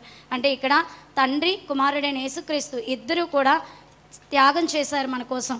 మన పాపముల నుండి మనల్ని పాపం నుంచి విడిపించడానికి, మన శిక్షను తీసివేయడానికి తండ్రి అయిన దేవుడు తన యొక్క ఒక్కగానొక్క కుమారుణ్ణి ఈ లోకానికి మన శిలువ తన బలిగా ఇచ్చేశారు. అలాగే యేసుక్రీస్తు కూడా తన తండ్రి చిత్తానికి లోబడి మన కోసం, మనల్ని విడిపించడం కోసం, మనకి రక్షణ విమోచన ఇవ్వడం కోసం, పాపం నుండి విడుదల ఇవ్వడం కోసం తన యొక్క తండ్రి మాటకి లోబడి ఆ శిలువపై ప్రాణ త్యాగం చేశారు. ఇక్కడ ఇద్దరు కూడా త్యాగం చేశారు. ఈ త్యాగాన్ని మనం గమనించాలి. అయితే యేసుక్రీస్తు శిలువ మీద ఉన్నప్పుడు ఆయన్ని అప్పగించిన దగ్గర నుంచి శిలువ వేసిన తర్వాత వరకు కూడా చాలామంది జనం అక్కడ ఉన్నారు. అయితే కొంతమంది జనం ఇంకా, అంటే యేసుక్రీస్తు ఇంకా చనిపోలేదని నిరాశపడి వెళ్ళిపోయిన వారు కొంతమంది, మరికొంతమంది ఈయన ఎప్పుడు చనిపోతాడా అని ఎదురు చూస్తున్నవారు కొంతమంది. అయితే ఇలాగా యేసుక్రీస్తు 6 గంటల సమయం శిలువ మీదే ఉన్నారంట. ఈ 6 గంటల సమయం కూడా ఆ రక్తపు మడుగులో ఎంతో వేదన పడుతూ, శ్రమ పడుతూ, బాధపడుతూ యేసుక్రీస్తు చాలా నరకయాతన చూశారు. ఆ సమయంలో యేసుక్రీస్తు ఈ మాట పలికారనమాట. అయితే దేవుడు చేయి విడిచిపెట్టడం అనేది అంత సామాన్యమైన విషయం కాదు, అది సాధ్యం కాదు. ఎందుకంటే దైవత్వం అనేది ఇద్దరు ఇద్దరు కూడా ఇతను దైవ కుమారుడు, అతని దేవుడు, ఇద్దరి మధ్య సంబంధం అనేది అంత తేలిగ్గా విడిచిపెట్టబడదు. కానీ అయితే ఇక్కడ ఒక విషయం గమనించాలి, మనలో చాలామందికి దేవుని ఆత్మస్పర్శ అనేది తెలీదు, అలాగే అది ఎలా ప్రభావితం చేస్తుందో కూడా మనకు తెలియదు. కానీ యేసుక్రీస్తుకు మాత్రం తెలిసింది కాబట్టి తన తండ్రి చేయి విడిచిపెట్టడం వలన తను అక్కడ ఏం జరుగుతున్నది యేసుక్రీస్తుకి తెలిసింది. ఒకవేళ ఆయన చేయి విడిచిపెట్టకపోతే ఆయన ప్రాణం పోదు. ఆయన ప్రాణం పోకపోతే మనకి పాపం నుంచి విడుదల అనేది లేదు, మనందరం కూడా పాపంలోనే నశించిపోయేవారు. కానీ యేసుక్రీస్తు తండ్రి ఇద్దరూ అలా చేయకుండా మనకి ఈ పాపం నుంచి విడుదల రావటం కోసం ఎంతో త్యాగం చేశారు. 2 కొరింథీ 5:21 చెప్పినట్లు, ఏ పాపం ఎరుగని ఆయన్ను మన కోసం పాపముగా చేశాను. అయితే పాప ప్రక్షాళన చేసే సమయం కాబట్టి తండ్రి ఆ యొక్క కుమారుని చేయి విడిచిపెట్టవలసి వచ్చింది.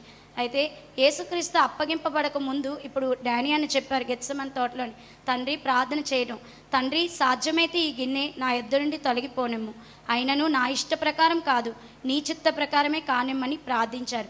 అంటే ఆయన మరణం, ఆయన పడే ఆవేదన, బాధ, శ్రమ అన్నీ ముందే తెలుసు యేసుక్రీస్తుకి ఎలా ఉంటాయని. కానీ అయినా యేసుక్రీస్తు తన తండ్రికి 3 సార్లు ప్రార్థన చేశారంట, నీ చిత్తమైతే ఈ గిన్నెని తొలగించండి అనేసి. అయినా ఒక మాట అక్కడ చెప్పారు, ఇది నా ఇష్టం కాదు నీ చిత్త ప్రకారమే అంటే యేసుక్రీస్తు తన తండ్రి చిత్తానికే లోబడ్డారు.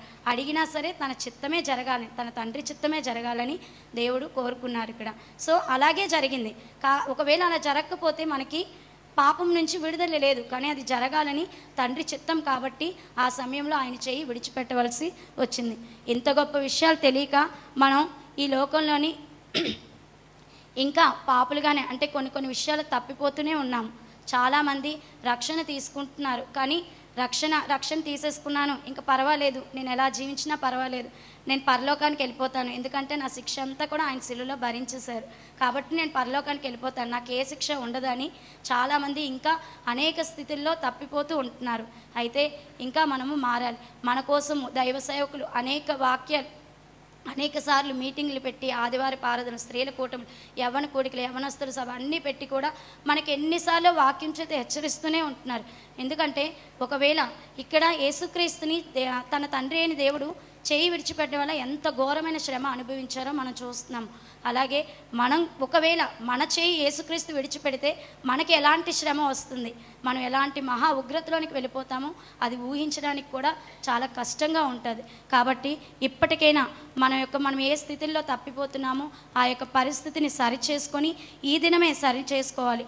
ఆయన శిలువ మరణంలో పాలిభాగస్థులమై ఆయన రక్తంతో కడిగి పరిశుద్ధపరచాలని ఆయన్ని వేడుకుందాం. ఈయన కొద్ది మాటలు దేవుడు దీవించునుగాక. ఆమెన్. పరిశుద్ధుడు అయిన మా ప్రభు, నీ పరిశుద్ధ పాదాలకు లెక్కలేని స్తుతులు స్తోత్రాలు చెల్లించుకుంటున్నాం. మా దేవ తండ్రి, నీ పలికిన మాట కొరకు నీకు వందనాలు. నా దేవ నా చేయి విడిచితవని నీ పలికిన మాట కొరకు నీకు వందనాలు తండ్రి. నాయన నీవు స్తుతించావు, తండ్రిని స్తుతించావు తండ్రి. మా పాపముల కొరకై నాయన ప్రభా నీ కుమారుని పంపించావు తండ్రి, నీకు వందనాలు. నీకు విధేయతగా నాయన మేము లోబడి జీవించడానికి సహాయం దయచేయండి నాయన తండ్రి. మా కొరకై నువ్వు మరణించావు తండ్రి ప్రభా. నాయన తండ్రి, కుమార్ పరిశుద్ధాత్మ దేవా నీకు వందనాలు చెల్లించుకుంటున్నాం నాయన. నీవు చూపించిన ప్రేమ కొరకు నీకు వందనాలు నాయన. నీ కుమారుని నీ లోకానికి పంపించావు మా కొరకై నాయన, నీకు వందనాలు చెల్లించుకుంటున్నాం మా దేవ. నీకే స్తుతులు స్తోత్రాలు చెల్లించుకుంటూ యేసు పరిశుద్ధ నామములో అడిగి వేడుకుంటున్నాం తండ్రి. ఆమేన్.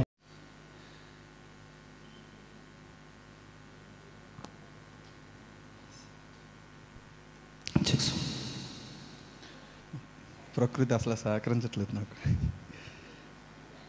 కూడి వచ్చిన సంఘస్థులందరికీ దేవుని నామములు వందలండి. యేసు ప్రభు వారు సిలువపై వేలాడుతూ పలికిన 7 మాటల్లో నాకు ఏర్పరిచిన మాట 5వ మాట చదివి ధ్యానం చేసుకుందామండి. యోహాను సువార్త 19వ అధ్యాయం 28వ వచనం. వాడు తరువాత సమస్తమును అప్పటికి సమాప్తమైనదని యేసు ఎరిగి లేఖనము నెరవేరినట్లు నేను దప్పుకొనుచున్నానెను. చాలామంది వాక్య భాగం చదువుతున్నప్పుడు ఏమనుకుంటారంటే, ఈయన యేసు ప్రభువారు కదా, ఈయనకి దాహం వేయడం ఏంటని. లేకపోతే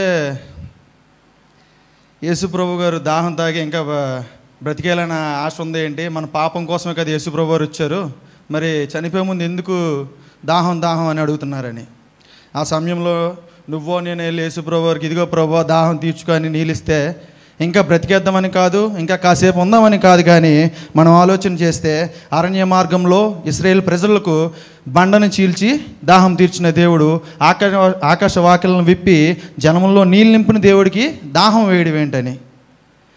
కాసేపులో యేసు ప్రభువు వారు చనిపోతారు. చనిపోయే ముందు ఈ మాట పలకడానికి గల కారణం ఏంటి, ఆ మాట యొక్క ప్రత్యేకత ఏంటి అని ఆలోచన చేసినప్పుడు ఆ మాట నాకు 3 విషయాలని తెలియజేసిందండి, నేర్పించిందండి. అది ఒకసారి మీకు ఆ 3 మాటలు కూడా మీకు చెప్పడానికి ఇష్టపడుతున్నాను. మొదటిది శారీరక దాహం. శ్రద్ధగా వినండి. యేసు ప్రభు వారు భూమి మీదకి వచ్చినప్పుడు డైరెక్ట్గా కిందకి ల్యాండ్ అయిపోలేదు, అలాగని ఏదో ఊర్లో ప్రత్యక్షం అవ్వలేదండి. నువ్వు నేను మనందరం ఎలాగైతే తల్లి గర్భంలో జన్మించామో ఆ రీతిగానే యేసు ప్రభు వారు తల్లి గర్భంలో జన్మించారండి. ఆయన జీవించిన 33.5 సంవత్సరాలు కూడా సంపూర్ణ మానవుడిగానే ఈ లోకంలో జీవించాడండి. బైబిల్లో రాయబడినట్లుగా యేసు ప్రభు గారు అలసిపోయారని రాయబడనుంది, దప్పికొన్నారని రాయబడనుంది. ఇంకోటి ఆయన ఆకలి వేసిందని కూడా రాయబడిందండి. ఇవన్నీ దేనికి సూచనలు అంటే ఆయన ఈ లోకంలో మానవుడిగానే జీవించాడు అనడానికి సాక్ష్యాలు. నమ్ముతున్నారండి? నమ్ముతున్నారా? మీరు చెప్తే కొంచెం నేను చెప్పగలను. నమ్ముతున్నారా లేదండి? ఈ ప్రపంచంలో ఎక్కడైనా కూడా ఒక చెట్టుకి దాహం వేయడం అనేది మీరు ఎక్కడైనా విన్నారా? ఒక రాయికి దాహం వేయడం విన్నారా? కానీ మానవులైన మన అందరికి కూడా దాహం వేయడం సహజం. ఎందుకంటే మనలో జీవం ఉంది కాబట్టి దాహం వేస్తుందండి. ఓ చెట్టుకో కానీ రాయికో కానీ దాహం వేస్తుందండి? లేదండి. మానవులమైన మనం ఇంకా ఈ లోకంలో బ్రతికి ఉన్నామంటే 2 కారణాలు. ఒకటి నీరు, ఒకటి గాలి. ఒక మనిషి యాక్సిడెంట్లో చనిపోతున్నప్పుడు ఇంకా కాసేపట్లో చనిపోతాడు, రక్తం అంతా పోయింది. ఆ సమయంలో ఆ వ్యక్తి బాధపడే దేనికోసమో తెలుసండి, చనిపోతాడన్న భయం కన్నా ఆ దాహం యొక్క బాధ ఎక్కువగా ఉంటుందండి. ఇక్కడ చూసుకున్నట్టు ఈ మాటలో చూసుకున్నట్టే యేసు ప్రభువారు గత రాత్రి గెత్సెమనే తోటలోని మొదలుకొని తీర్పుల కోసం అటు ఇటు తిప్పినప్పుడు ఆయనకి వేసిన శిక్షలు ఆలోచన చేస్తే కొరడా దెబ్బలండి. చరిత్రకారులు చెప్తున్నారు ఏంటంటే ఆ కొరడా దెబ్బలు కానీ చూసినట్లయితే చాలామంది పిచ్చోళ్ళు అయిపోయారట, ఇంకొందరు కోమలోకి వెళ్ళిపోయారట. కానీ యేసు ప్రభువారు ఆ శ్రమను అంతటిని కూడా తట్టుకున్నారండి. తర్వాత సిలువ వేసి ఆ గొల్గొతా కొండవైపు కలవరి కొండవైపు సిలువ వేసినప్పుడు యేసు ప్రభువారు పలికిన మాట ఏంటో తెలుసండి, నేను దప్పుకొనుచున్నాను. నా యేసు సజీవుడు కనుక, సంపూర్ణ మానవుడు కనుక నేను దప్పికొనుచున్నాను అని మాట పలికారండి. నిజంగా ఈ మాట కనుక మీరు నమ్మితే బహిరంగంగా చెప్పొచ్చు, ధైర్యంగా చెప్పొచ్చు, ఎక్కడికి వెళ్ళినా చెప్పొచ్చు. ఏంటి తెలుసండి, నా దేవుడు ఒక రాయో రప్పో కాదు, నా దేవుడు ఒక చెట్టో పుట్టో కాదు, నా దేవుడు ఎవరో చెక్కిన శిల్పం కాదు, నా దేవుడు జీవం గల దేవుడు. కాబట్టే నేను దప్పికొనుచున్నానని మాట పలికాడండి. రెండవదిగా చూసుకున్నట్లయితే లేఖనము నెరవేరినట్లు దప్పికొనుచున్నాను. అంటే యేసు ప్రభు గారు ఈ మాట పలుకుతారని 100 సంవత్సరాల క్రితమే రాయబడి ఉందట. ఏమని? ఒక్క మాటే కాదండి, యేసు ప్రభు గారు ఈ లోకంలోకి వస్తారని రాయబడి ఉంది. ఆయన మానవుడు, సంపూర్ణ మానవుడిగా ఈ లోకంలో జీవిస్తాడని రాయబడి ఉంది. చనిపోయిన తర్వాత, సిలువ వేయిన తర్వాత మళ్ళీ తిరిగి లేస్తారని కూడా రాయబడి ఉందండి. ప్రాముఖ్యంగా చూసుకున్నట్లయితే దప్పికొనుచున్నాను అని మాట పలుకుతారని కూడా రాయబడి ఉందండి. అది ఒక్క మాటే కాదండి. 29వ వచనం కూడా చూసుకున్నట్లయితే ఆయన దాహం అడిగినప్పుడు అక్కడ ఉన్న సైన్యాధిపతులు ఏం చేశారండి, చిరకతో నిండి ఉన్న ఒక పాత్ర అక్కడి పెట్టుకొని కనుక వారు ఒక స్పంజి చిరకతో నింపి హిస్సోపు పుడకనకు తగిలించి ఆయన నోటికి అందించిరి. అది ఎక్కడుందని ఆలోచన చేస్తే యోహాను సువార్త కీర్తనల గ్రంథము 69వ కీర్తన 21వ వచనం అండి. కీర్తన గ్రంథం తీస్తారండి ఒకసారి. కీర్తన గ్రంథము 69వ అధ్యాయము 21వ వచనం. వారు చేదును నాకు ఆహారంగా పెట్టిరి, నాకు దప్పికైనప్పుడు చిరకను త్రాగనిచ్చిరి. చూసారండి, ఆల్రెడీ ముందుగానే రాయబడి ఉందండి. కానీ ఈ లేఖనానికి ఆయన దప్పికొనడానికి కారణం ఏంటని ఆలోచన చేస్తే ఈ లేఖనము రాసింది రాజైన దావీదు. కానీ ఎవరి యొక్క అభిషేకం వల్ల రాశారండి ఈ మాటలు? తండ్రి అయిన దేవుని యొక్క అభిషేకం ద్వారా ఈ మాటలు రాయబడినాయండి. కుమారుడైన యేసు ప్రభువారు దాహం ఏంటో తెలుసండి, నా తండ్రి నా కోసం ముందుగానే నేను ఎలా జీవిస్తానో రాయబడి ఉందని బైబిల్లో ఉన్నాయి కదా.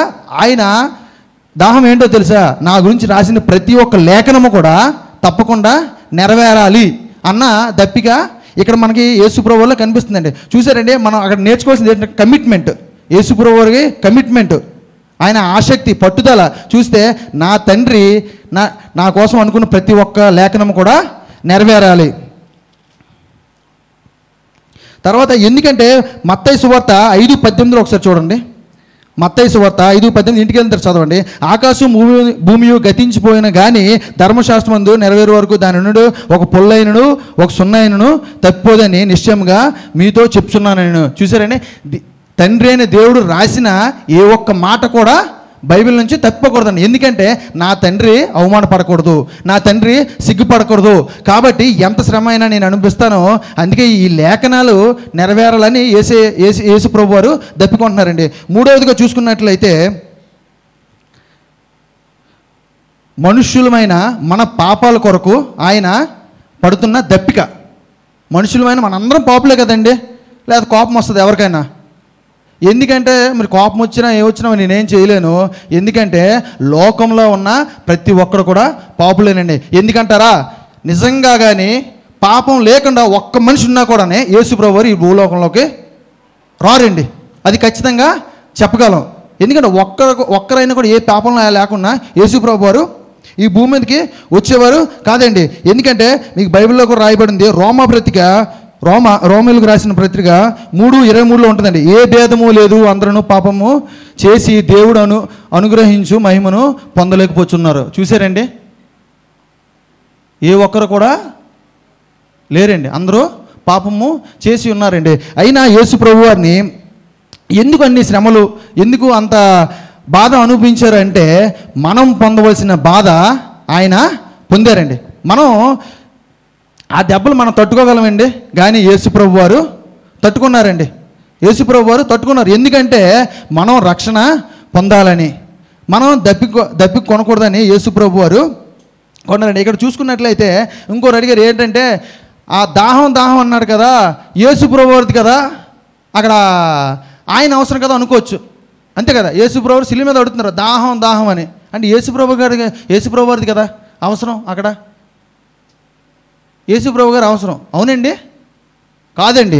యోహాను సువార్త 4 అధ్యాయం మీరు ఇంటికి వెళ్ళిన తర్వాత ఒకసారి పూర్తిగా చదవండి, మీకు అర్థమవుతుంది. యేసుప్రభు వారు ప్రయాణం అవుతుండగా శిష్యులతోటి షుకారు అను ప్రాంతం దగ్గరికి వచ్చినప్పుడు అక్కడ ఒక బావి కనబడిందండి. ఆ బావి దగ్గర యేసుప్రభు వారు అలిసిపోయి బావి దగ్గర కూర్చున్నారు. ఆ శిష్యులందరూ కూడా ఆహారం కొరకు ఊర్లోకి వెళ్ళారు. ఆ బావి దగ్గరికి ఒక స్త్రీ వచ్చిందండి, మీ అందరికీ తెలుసు, సమరయ స్త్రీ.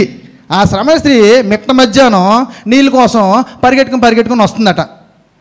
అక్కడ చూసినట్లయితే యేసుప్రభు వారు ఫస్ట్ ఆమెతో మాట్లాడిన సంభాషణ మాట ఏంటో తెలుసండి, అమ్మా నాకు దాహం అవుతున్నది. తర్వాత మీరు చూస్తే అక్కడెక్కడ కూడా యేసుప్రభు వారు నీళ్ళు తాగినట్టు ఎక్కడ కనిపించలేదండి అక్కడ. కానీ ఆ ఒక్క మాట వాళ్ళు అక్కడ అవసరం ఎవరిది? యేసుప్రభుది. కానీ అక్కడ మేలు పొందింది ఎవరంటే ఆ సమరయ స్త్రీ.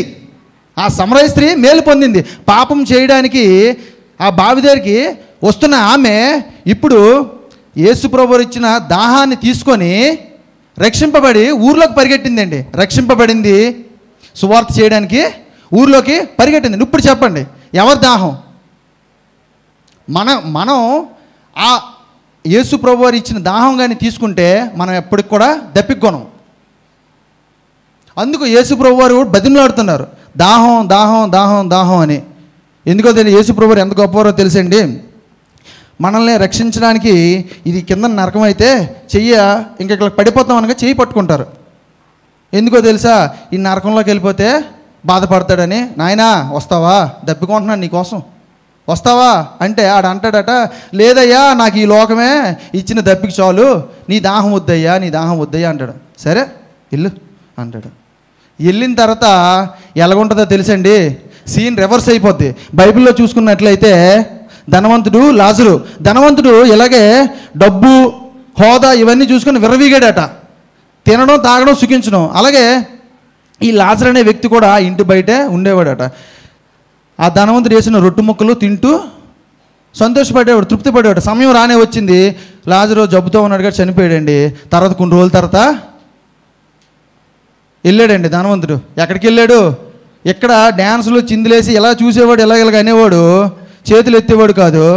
ఇప్పుడు మాత్రం నరకంలోంచి చేతులు ఎత్తాడు, అయ్యా యాకోబు దేవా, అబ్రహాం దేవా, అబ్రహాం దేవా అని పిలుస్తున్నప్పుడు పక్కన ఎవరున్నారో రొమ్ముకో అనుకొని లాజరు ఒక చిటికెళ్ళు నీరిస్తే,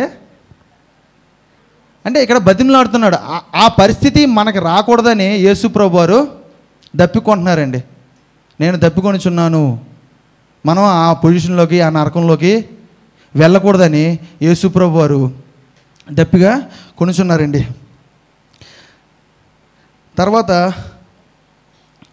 మీకు లాస్ట్ ఒక మాట చెప్పి ముగించాలనుకుంటున్నానండి. యేసు ప్రభు వారు సిలువ వేసినప్పుడు మనం ఎవరు అక్కడ ఆ పొజిషన్లో లేవు. యాక్చువల్గా ఆ పరిస్థితిలో ఎవరైనా ఉన్నారండి? ఎవరు లేరు కదా. మనకు తెలిసిన ఎవరు ఉన్నారా? యేసు ప్రభు సిలువ వేసినప్పుడు లేరు కదా. ఊహించుకోండి ఒకసారి, యేసు ప్రభు వారు సిలువ వేసినప్పుడు యేసు ప్రభు వారు అడుగుతున్నారు ఏమని, నాకు దప్పిక అవుతుంది, నాకు దప్పిక అవుతుంది. అక్కడ ఉన్న సైన్యాధిపతులు అందరూ కూడా, నా సైన్యం అంతా కూడా యేసు ప్రభు గారికి ఏమి ఇచ్చారండి? చిరకని ఇచ్చారండి. యేసు ప్రభు చిరకని తీసుకున్నారా? తీసుకోలేదు. ఎందుకు తీసుకోలేదండి? ఆయనకి అది నచ్చలేదు, తీసుకోలేదు. కానీ ఇప్పుడు ఇదే రోజు ఇదే సమయం ముందు యేసు ప్రభువారు మనందరి ముందు కూడా నుంచున్నారు. మనందరి ముందు కూడా నుంచున్నారు. యేసు ప్రభువారు అందరికీ అడుగుతున్నారు, ఏంటో తెలుసండి, నేను దప్పికొనుచున్నాను అని. నేను దప్పికొనుచున్నాను అని. ఎవరు వెళ్తారండి యేసయ్య దాహాన్ని తీర్చడానికి? ఎవరో ఒక తాగుబోతు వెళ్ళాడు, అయ్యా ఇగో నీళ్ళు ఇస్తాను తీసుకుంటే తీసుకుంటాడా? యేసయ్య దప్పికి తీరుతుందండి? తీరదు. లేకపోతే ఒక కోపిస్ట్ కానీ ఎవరన్నా ఒక సాడీలు చెప్పేవారు కానీ ఎవరైనా వెళ్తే యేసయ్య దాహం తీరుతుందండి? ఆయన వల్ల తీరుతుందా దాహం? ఎవరి వల్ల తీరదండి. ఎవరి వల్ల తీరుతుందంటే ఎవరైతే మన హృదయాన్ని శుద్ధి చేసి ఎవరైతే రక్షణ పొందుతారో వాళ్ళ వల్లే యేసయ్య దాహం తీరుతుందండి. అలాంటి వారి పట్లే యేసయ్య దాహం తీరుతుందండి. లేకపోతే ఆయన దాహం ఇప్పుడు కూడా తీరదు. ఇప్పుడు కూడా తీరుతుందండి. మన హృదయాలని యేసయ్య కొరకు అర్పించుకోవాలండి. ఎందుకంటే ఆయన ఇచ్చిన నీళ్ళు కానీ మనం కానీ తాగితే ఎప్పుడు కూడా సజీవులు, ఎప్పటికీ దప్పికొనము, ఎప్పుడు కూడా సజీవులుగానే ఉంటామండి. ఎంతమంది నమ్ముతున్నారండి? దేవుడైన తండ్రి అయిన దేవుడు యేసుప్రభు వారికి ఒక మంచి బిరుదు ఇచ్చాడు. బాప్తిస్మ ఇస్తున్నప్పుడు, ఈయన నాకు ప్రియ కుమారుడు, ఈయన యందు నేను ఆనందించున్నాను. నాకు ఈ వాక్యం చదువుతున్నప్పుడు ఆ మాట అనిపించింది ఏంటంటే, ఒకవేళ కానీ నిజంగా మనం యేసయ్య దప్పికి తీరిస్తే కొన్ని కోట్ల మంది మధ్యలోనే మనకి చెయ్యేసి యేసుప్రభు వారు, ఈయన నా ప్రియ కుమారుడు, ఈయన యందు నేను ఆనందించాను. ఒకవేళ లేడీస్ అయితే ఈమె నా ప్రియ కుమార్తె, ఈమె యందు నేను ఆనందించాను. అప్పుడు యేసయ్య దాహం తీరినట్టు, అప్పుడు యేసయ్య సంతోషం, అప్పుడు యేసయ్య దాహం తీరుతుందండి.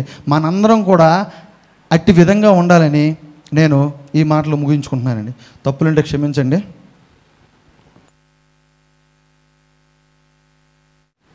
దేవుని నామానికి వందనాలండి. కూడి వచ్చిన సంఘమంతటికి కూడా నా వందనాలు. ఈరోజు నాకు ఏర్పాటు చేయబడిన మాట 6వ మాట, యోహాను సువార్త 19వ అధ్యాయం 30వ వచనాన్ని చదువుకుందాం. యేసు ఆ చిరక పుచ్చుకొని సమాప్తమైనదని చెప్పి తల వంచి ఆత్మను అప్పగించెను. యేసు ఆ చిరక పుచ్చుకొని సమాప్తమైనదని చెప్పి తల వంచి ఆత్మను అప్పగించాను. సమాప్తమైనదండి. సమాప్తమైనది అంటే ముగించబడింది, పూర్తి చేయబడింది, సంపూర్తిగా చెల్లించబడింది. ఇది ఈ అర్థం ఇచ్చే మాటగా మనం చెప్పవచ్చు. అయితే ఇందులో ఏ లోటు లేదు, ఏ కొదువ లేదు, ఏ మాత్రం కూడా ఇంకా చేయాల్సింది ఇంకేమీ లేదు. అంతా పరిపూర్ణంగా చేయబడింది. ఇంకా ఇది ఒక విజయ గర్జనగా, ఒక కేకగా, ప్రభువు అరిచిన కేకగా దీన్ని మనం చెప్పవచ్చు. ఇంకా విజయ నినాదంగా ప్రభు శిలువ ద్వారా ఏం సంపాదించాడో చెప్పే మాటగా దీన్ని మనం చెప్పవచ్చు. ఇంకా ముందు మాటల వరకు మనం చూసుకున్నట్లయితే ప్రభువు వేదనతో, దుఃఖంతో, కొంచెం బాధలో చెప్పినట్టుగా ఉంటాయి. కానీ ఈ మాటకు వచ్చేటప్పటికి ఆయన సంపూర్ణంగా తన పని పూర్తి చేసిన వాడే గొప్ప నినాదంగా విజయోత్సవంతో చెప్పిన మాటగా సమాప్తమైనదని ప్రభువు చెప్పాడండి. అయితే ఈ మాట గురించి ప్రభు ఏమేమి సంపాదించాడు, ఏమేమి సమాప్తం చేశాడో మనం చూద్దాం. అయితే మొదటగా మానవుని పాప విమోచన కార్యం సమాప్తమైంది. పాపానికి జీతం మరణం, మనందరికీ తెలుసు. ప్రతి పాపం చేసిన ప్రతి వ్యక్తి మరణానికి పాత్రుడు. అది కూడా ఆత్మీయ మరణం. తండ్రి దగ్గర నుంచి, మన దేవుని దగ్గర నుంచి మనం దూరం అయిపోయే స్థితి నుండి మనల్ని కాపాడడానికి, పాప విమోచన జరగడానికి ఆయన రక్తం ద్వారా ప్రతి పాపానికి కూడా తగిన ప్రాయశ్చితం కలుగుతుంది. ఆయనది పరిశుద్ధమైన రక్తం. ఆయన రక్తం ద్వారా ప్రతి మానవుని యొక్క భూత భవిష్యత్ వర్తమాన కాలానికి చెందిన ప్రతి పాపం కూడా రక్షింపబడుతుంది. ఈ భూమి మీద పుట్టిన ప్రతి మానవుడికి కూడా ఆయన రక్తం ద్వారా పాప విమోచన జరిగింది. అటువంటి రక్తమును ఆయన కార్చడం ద్వారా పాప విమోచన కార్యాన్ని ఆయన మొదటగా సమాప్తము చేశాడండి. ఇంకా చూస్తే పాప శిక్ష నుండి, పాప శక్తి నుండి కూడా మనల్ని ఆయన విమోచించాడు. ఇక మానవుని మీద పాప శిక్ష కానీ పాప శక్తి కానీ ఇక మరి ఏలుబడి ఇంకా లేదు. రెండవదిగా చూసుకుంటే దేవుని యొక్క రక్షణ ప్రణాళిక సమాప్తమైంది. గలతీ పత్రికను ఒకసారి చూసుకుందామండి. గలతీ 4:4 చదువుకుందాం. అయితే కాలము పరిపూర్ణమైనప్పుడు దేవుడు తన కుమారుని పంపెను. ఆయన స్త్రీ యందు పుట్టి మనము దత్తపుత్రులము కావాలనని ధర్మశాస్త్రమునకు లోబడి ఉన్న వారిని విమోచించుటకై ధర్మశాస్త్రమునకు లోబడిన వాడాయను. ప్రభువు ఇక్కడ చూసుకున్నట్లయితే భూమి పుట్టక మునిపే, భూమికి పునాదులు వేయబడక మునిపే కాలము పరిపూర్ణమైనప్పుడు ప్రభు మన దగ్గరికి వచ్చాడండి. అది ముందుగానే నిర్ణయించబడింది. ఇదేదో అప్పటికప్పుడు జరిగింది కాదు. కానీ యేసు ప్రభు ఈ భూమి మీదకి రావడం, ఆయన మన కొరకు మరణించడం అనేది ముందుగానే సిద్ధపరచబడిన క్రియ. కాలం పరిపూర్ణమైనప్పుడు ఇదంతా జరిగింది. ఆయన మన కొరకు ధర్మశాస్త్రాన్ని పూర్తిగా ఆయన నెరవేర్చాడు. ధర్మశాస్త్రాన్ని ఆయన సంపూర్ణము చేశాడు, సమాప్తము చేశాడు. ఆయన పూర్తిగా ఆయన ప్రతి ఆజ్ఞకు కూడా లోబడిన వాడే పరిపూర్ణంగా పరిశుద్ధిగా జీవించి ఆయన ఈ దీన్ని పూర్తి చేసినట్లుగా మనం చూస్తాము. ఆయన ధర్మశాస్త్రాన్ని నెరవేర్చాడు. ఇంకా లేఖనాలను ప్రభువు పూర్తి చేశాడు. ప్రభు జీవితంలో ఏం చేసినా కూడా మనకు ముందుగా చెప్పబడుతుంది. లేఖనము నెరవేరినట్లు ప్రభు ఈ మాట పలికెను అని. అలాగే ఆయన ప్రతీది కూడా, ఆయన జీవితం అంతా కూడా ప్రతి విషయంలో కూడా ప్రతి లేఖనాన్ని ఆయన పూర్తి చేసి సమాప్తమైనదని పలికినట్లుగా మనం చూస్తాం. ఇంకా ముందుకెళ్తే మానవునిపై పాపము యొక్క ఏలుబడి సమాప్తమైంది. ఇక పాపం నాకు ఎటువంటి ఏలుబడి మానవుని మీద లేదు. మనకందరికీ తెలుసు, మొదటి ఆదాము పాపం చేసి పాపం దాస్యంలోకి, పాపం కిందకి, పాపంకి లోబడి జీవించిన పరిస్థితిలో మన ప్రభువు వచ్చి దాని పాప ఏలుబడి నుంచి మనల్ని పూర్తిగా బయటికి తీసుకొచ్చిన వాడే. ఆయన న్యాయ చట్టం కింద, ఆయన నీతి న్యాయములు గల దేవుడు. ఆయన న్యాయాన్ని ఇప్పుడు ఆయన తప్పేవాడు కాదు. మరణం మనం పాత్రులమై ఉంటుండగా ఆయన పరిపూర్ణంగా న్యాయ చట్టం కింద మనల్ని పాప విమోచన చేసినట్లుగా మనం చూస్తామండి. ఇంకా మానవునిపై పాప యొక్క ఏలుబడి సమాప్తమైంది. ఇంకా చూసుకున్నట్లయితే ధర్మశాస్త్ర నీతిని మనకి ఆపాదించే ప్రక్రియ సమాప్తమైంది. ఆయన నీతిమంతుడు, ఆయన వల్ల మనకి ధర్మశాస్త్ర నీతి ఆపాదించబడింది. మనలో ఎటువంటి నీతి లేదు, మనం అందరం కూడా పాపులమే. అయినప్పటికీ ఆయన పడిన శ్రమ వల్ల మనకి ఆయన నీతి అనేది ఆపాదించబడింది. ఆ క్రియ పరిపూర్ణం చేయబడింది, అది సమాప్తం అయింది. ఇంకా ముందుకెళ్తే పాపము, మరణము, సాతాను అనే శత్రువులతో చేసిన యుద్ధం సమాప్తమైంది. ప్రభు యుద్ధం చేశాడు అక్కడ సిలువ మీద. ఈ మాట పలికిన సమయానికి మనం చూసినట్లయితే అక్కడంతా గొప్ప చీకటి అలుముకుంది. ఆయన సిలువ మీద ఉన్నాడు, అటువంటి గొప్ప చీకటి అలుముకుంది. అప్పుడు ఆయన పలికిన మాట ఇది. అయితే ఆ చీకటిలో ఇంకెవరు ఆయన పోరాటం చూసి ఉండరు, కానీ ఆయన ఒంటరిగానే చేసిన ఈ పోరాటాన్ని ఆయన ముగించాడు. ఇది పూర్తిగా నేను పూర్తి చేశాను, ఇంకేమీ లేదని ధైర్యంగా ఆయన చెప్తున్నట్లుగా మనం చూడవచ్చండి.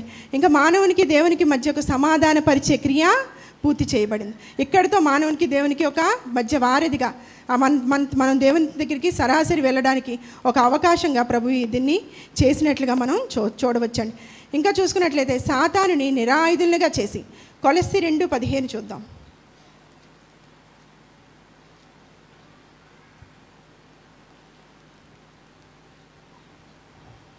అక్కడ మొత్తం కలిపి ఉంది, లాస్ట్లో చివరి మాట చదువుకుందాం.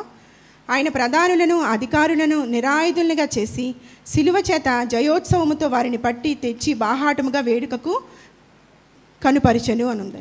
అంటే సైతానుని, అతని దూతల్ని అందరినీ కూడా ప్రభువు నిరాయుధులుగా చేసినట్లుగా ఉంటుంది. సైతాను యొక్క ఆయుధం ఏంటి అంటే పాపం చేయడం ద్వారానే మనందరినీ తనకి ఆధీనులుగా చేసుకొని తన కింద ఉంచి నడిపించాలనుకుంటున్నాడు. దేవునికి దూరంగా మనల్ని చేయాలనుకున్నాడు. ఆ క్రియ అనేది సమాప్తం అయింది. సైతాన్ని నిరాయుధుడిగా నిలబెట్టినట్లుగా ప్రభువు చెప్తున్నాడండి. ఇంకా ముందుకెళ్ళి చూస్తే మనం యజ్ఞ యాగాదులు, బలులు అనేవి సమాప్తమైనవి. ఇక ఎటువంటి బలి అర్పించవలసిన అవసరం మనకి లేదు. అంతకుముందు మనం ఆలోచించుకున్నట్లయితే అప్పుడు మందిరంలో ఎలాగుండేవో, ఏ బలులతో, అర్పణలతో, రక్తంతో నిండి ఉన్నట్టుగా మనం చూస్తాం. ఇక ముందు మరి ఏ రక్తము కూడా ప్రోక్షింపబడవలసిన అవసరం లేదు. యేసుప్రభు తన రక్తం ద్వారా యజ్ఞాలని, బలుని, వీటన్నిటిని కూడా సమాప్తం చేశాడు. ప్రభువే తానే బలియాగంగా అర్పింపబడి తను చేయవలసిన పనిని పూర్తి చేసినట్లుగా మనం ఇక్కడ చూస్తున్నామండి. ఇంకా ముందుకెళ్తే మత సంబంధ ఆచారాల నుండి మనకి విడుదల కలిగించాడు. ఇక ఎటువంటి మత సంబంధమైన ఆచారాలు మనకు ఉండాల్సిన పరిస్థితి లేదు. అవన్నీ ఇంతకుముందు మానవుడు దేవుని తృప్తిపరచడానికి, దేవునికి దగ్గరగా వెళ్ళడానికి, తన ఉగ్రత నుండి తప్పించుకోవడానికి అనేకమైన క్రియలు, అనేకమైన బలులు, అర్పణలు చేయాల్సిన అవసరం ఉండేది. అయితే ఇక మీద ఎప్పుడైతే యేసుప్రభు ఈ మాట చెప్పాడో మరి ఎటువంటి అర్పణలు అర్పించాల్సిన అవసరం లేదు. ఇంకా ముందుకెళ్తే గొప్ప నిరీక్షణ ఇచ్చే మాటగా దీన్ని మనం చెప్పవచ్చు. మానవునికి ఆత్మీయ మరణం నుండి నిత్య రాజ్యం ఉంది, నిత్య జీవం ఉంది, ఇక మనకి ముందు జీవితం ఉందని చెప్పడానికి ఒక గొప్ప నిరీక్షణ ఇచ్చే మాటగా ఈ సమాప్తమైనది అనేది మనం చూడవచ్చండి. ఇంకా దేవుని యొక్క చిత్తాన్ని నెరవేర్చబడింది. దేవుని యొక్క చిత్తం, ప్రభు ఎందుకోసం పంపబడ్డాడో ఆ చిత్తం నెరవేర్చబడింది. ప్రభు యొక్క చిత్తం ఆయన 12 ఏళ్ల వయసు నుండి ఆయనకు తెలుసు, నేను నా తండ్రి పని మీద ఉన్నానని చెప్తాడు. ఆయన ఎందుకోసం పంపబడ్డాడో ఆయనకు తెలుసు. ఆయన పుట్టిన దగ్గర నుంచి కూడా 33.5 సంవత్సరాలు ఆయన జీవితం మనం చూసుకున్నట్లయితే అందులో 30 సంవత్సరాలు అంతా కూడా సిద్ధపాటును మనం చూడవచ్చు. ఆ 30 సంవత్సరాలు కూడా 33.5 సంవత్సరాలు కూడా పూర్తిగా ఆయన సిద్ధపడ్డాడు ఈ క్రియని పూర్తి చేయడానికి. ఆయన పూర్తిగా దానికి లోబడ్డాడు. తండ్రి చిత్తం మాత్రమే నెరవేర్చాలని. ఇంకా గెత్సెమనే తోటలో మనం ఇందాకే ముందు వరకు చెప్పిన వారు చూసాం. అక్కడ నీ చిత్తమైతే ఈ గిన్నె నా ఇద్దరి నుండి తొలగించు, ఆయనను నీ చిత్తమే తప్ప నా ఇష్టమే మాత్రము లేదని ప్రభు చెప్పాడు. అంటే సంపూర్ణంగా ఆయన జీవితం అంతా కూడా తండ్రి యొక్క చిత్తాన్ని మాత్రమే నెరవేర్చే పని అంతా కూడా ఈ సమయం అందు ఈ మాటతో పూర్తయినట్లుగా మనం చూస్తాం. ఇంకా చూసుకుంటే యోహాను సువార్తలో కొన్ని పాత్రలు ప్రభు పోషించినట్టుగా కూడా మనం చదవచ్చండి. ఇప్పుడు చదవలేం కానీ లోక పాపాన్ని మోసుకొని పోవు దేవుని గొర్రెపిల్ల, ఆయన గొర్రెపిల్లగా ఆయన పాత్ర ఆయన పూర్తి చేశాడు. ఇంకా ముందుకెళ్తే ప్రాణం పెట్టే గొర్రెల కాపరిగా ఆయన ఆ పాత్రని పూర్తి చేశాడు.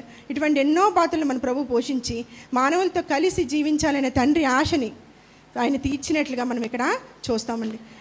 ఇన్ని విషయాలను ఆయన సంపూర్ణం చేశాడు, ఎన్ని విషయాలను ఆయన సమాప్తం చేశాడు. మన రక్షణ కార్యం కొరకు ఇవన్నీ కూడా ప్రభువు చేశాడు. అయితే ఆయన ఇదంతా పూర్తి చేశాడు. ఆయన చేయాల్సిన పని పూర్తి అయిపోయింది. ఆయన ఇంకేమి చేయాల్సిన పని లేదు. అయితే మనకి ఇంకా మన వంతు మనం చేయాల్సిన పని ఉన్నది. విశ్వాసం ఉంచిన మనమంతా కూడా ఒక దినమందు మన రక్షణలోకి వచ్చాం, రక్షించబడ్డాం. ఇప్పుడు ప్రతి దినము కూడా మనం రక్షించబడుతున్నాం. ఒక దినమందు ఆయన రాకడలో మనం రక్షింపబడతాం. అప్పటితో మన రక్షణ కార్యం పూర్తి చేయబడుతుంది. అయితే మన రక్షణలోకి వచ్చిన దినముల గురించి మాట్లాడుకుంటే అందరికీ కూడా గొప్ప సాక్ష్యాలు ఉంటాయి. నేను పలానాప్పుడు రక్షణ పొందానండి, ఇలా రక్షణ పొందాను, ఈ విధంగా ఎవరు ఏ విధంగా మామూలుగా వచ్చి లేదు. ప్రతి ఒక్కరికి వల్ల దేవుడు ఒక ప్రణాళికని కలిగి ఉండి ప్రతి ఒక్కరిని కూడా ఒక ఉద్దేశంతో ప్రభువు రక్షించుకున్నాడు. ప్రతి ఒక్కరి జీవితంలో ఒక అద్భుతం చేయటం ద్వారా ప్రభువు మనల్ని రక్షించుకున్నాడు. అయితే నేను అనుకుంటాను, నా పితరుల్ని నా తల్లిదండ్రులని దేవా నువ్వు రక్షించవు, నీకు వందనాలు. ఒకవేళ వాళ్ళు రక్షింపబడకపోతే నేను నీ గురించి అవగాహన నాకు లేకపోదునేమో, నాకు ఈ రక్షణ లేకపోదునేమో, అందుని బట్టి నీకు వందనాలని అనుకుంటాను. అలాగే మనందరం కూడా రక్షింపబడిన రోజుల గురించి చాలా గొప్పగా చెప్పుకుంటాం. పలానా దినమందు పలానా సమయంలో ఇది చేసి ప్రభు నన్ను రక్షించాడని గొప్పగా సాక్ష్యాలు మనకందరికీ కూడా ఉంటాయి. కానీ ప్రసంగిలో విన్నట్లుగా కార్యారంభం కంటే కార్యాంతము మేలు అని చెప్పబడింది. రక్షణ ఆరంభం గురించి మనకు బాగానే ఉన్నది, కానీ తర్వాత ఆ రక్షణలో కొనసాగుతాం. భయంతో వణుకుతో దాన్ని కొనసాగి చివరి వరకు ఉండి దాన్ని పూర్తి చేయడం గురించి ఆ పూర్తి చేసినప్పుడు అది మనకి మరింత మేలని ఇక్కడ మనం చూడవచ్చండి. నేను ముఖ్యంగా ఇక్కడ అపోస్తలుడైన పౌలుని గురించి నేను చెప్దాం అనుకుంటున్నాను. ఎందుకంటే ఈ మధ్య ఎక్కువ అపోస్తలుడైన పౌలు గురించి చదువుతుండగా ఆయన ప్రారంభమైన దినాలు, ఆయన రక్షణ పొందిన దినాల గురించి చూస్తే దమస్కు మార్గంలో ప్రభువే తానే స్వయంగా అపోస్తలుడైన పౌలుతో మాట్లాడినట్టుగా మనం చూస్తాం. నీవు హింసించుచున్న యేసుని నేనే అని గొప్ప సాక్ష్యము తనే స్వయంగా మాట్లాడి అలాగే పౌల్ని రక్షించుకున్నట్లుగా మనం అక్కడ చూస్తాం. ఆయన రక్షణ ఆరంభం ఆ విధంగా మొదలైంది. అయితే పూర్తి చేయబడినప్పుడు ఆ పౌలు రక్షింపబడిన ఆ దినము కన్నా మనతో ఎక్కువగా మాట్లాడే మాట 2 తిమోతి 4:7 మనం చూడవచ్చు. మంచి పోరాటం పోరాడితిని, ఒకసారి చదువుకుందాం. మంచి పోరాటం పోరాడితిని, నా పరుగు కడముట్టించుతిని, విశ్వాసము కాపాడుకుంటుని, నా కొరకు నీతి కిరీటము ఉంచబడి ఉన్నది. ఈ మాట మనం ఎక్కువగా ధ్యానిస్తాం, దీని గురించి ఆలోచిస్తాం. ఎందుకంటే పౌలు అనేక శ్రమలు నిందలు పౌలు పడిన బాధలు, ఇబ్బందులు, కష్టములు ఆలోచించుకుంటే అట్లా ఏమాత్రం కూడా మనం ఎవరం కూడా అనుభవించట లేదు. అన్ని శ్రమలు పడ్డాడు, ఇబ్బందులు పడ్డాడు, కష్టాలు పడ్డాడు. అయినప్పటికీ కూడా యేసుప్రభు తను ఎందుకోసం పిలుచుకున్నాడు? ఆయన పిలిచినప్పుడే చెప్పాడు, నా కార్య సాధకంగా నిన్ను ఉంచుతాను, అనేక మంది ఎదుట నిన్ను సాక్షిగా నిలబడతానని చెప్పాడు. ఆ పనంతటినీ పూర్తి చేసిన వాడే చివరిగా చెప్తున్న మాట, మంచి పోరాటము పోరాడి తిని, నా పరుగు కడముట్టించి తిని. అంటే నా పరుగు అయిపోయింది, నేను పూర్తి చేశాను, నేను ఎందుకోసం పిలుచుకున్నావు పనంతా నేను పూర్తి చేశానని పౌలు చెప్తున్నట్లుగా మనం చూడవచ్చండి. అందుకే ఆయన ప్రారంభం కన్నా ఆయన అంతం మనకి అనేక మార్లు, అనేక సార్లు మనతో మాట్లాడుతుంది. ఇంకా మరొక ఉదాహరణగా ఇస్కరియోతు యూదాను కూడా నేను చూపిద్దాం అనుకుంటున్నాను. ఆయన చూసుకుంటే ప్రారంభం 12 మంది శిష్యుల్లో ఒకనిగా ప్రారంభమైంది. ప్రభుతోనే ఉన్నాడు, ప్రభుతోనే కూర్చున్నాడు, ప్రభుతోనే లేచేవాడు, ప్రభుతోనే తినేవాడు, ప్రభు పక్కనే ఉండేవాడు, అన్నీ ప్రభుతో కలిసి చేసినట్లుగా మనం చూడవచ్చు. అలాగే 12 మంది శిష్యుల్లో ఒకడతను చివరి వరకు కూడా ప్రభుతోనే ఉన్నట్లుగా కూడా మనం చూస్తాం. ఆయన ఆరంభం బాగుంది, కానీ చివరికి వచ్చేటప్పటికి కొంచెం డబ్బుల కోసం, ధనం కోసం ఆయన ప్రభువుని అమ్మివేసి భ్రష్టత్వానికి లోనైపోయాడు. చివరికి తన ప్రాణాన్ని తానే తీసుకున్నట్లుగా సంపూర్ణ భ్రష్టత్వంలోకి వెళ్ళిపోయినట్లుగా మనం చూస్తాం. ఒకవేళ తిరిగి వచ్చినట్లయితే, క్షమించమని అడిగినట్లయితే తన ప్రభు తన్ని తప్పకుండా క్షమిస్తాడు. కానీ ఆ అవగాహన కూడా లేనివాడే తన జీవితాన్ని అంతం చేసుకున్నట్లుగా మనం చూస్తామండి. అందుకే మన పనిని మనం ప్రారంభించిన దినాలు కాదు, కానీ మన రక్షణలో ఏ విధంగా కొనసాగుతున్నాం, చివరిగా మనం ఎలా దాన్ని ముగిస్తాం.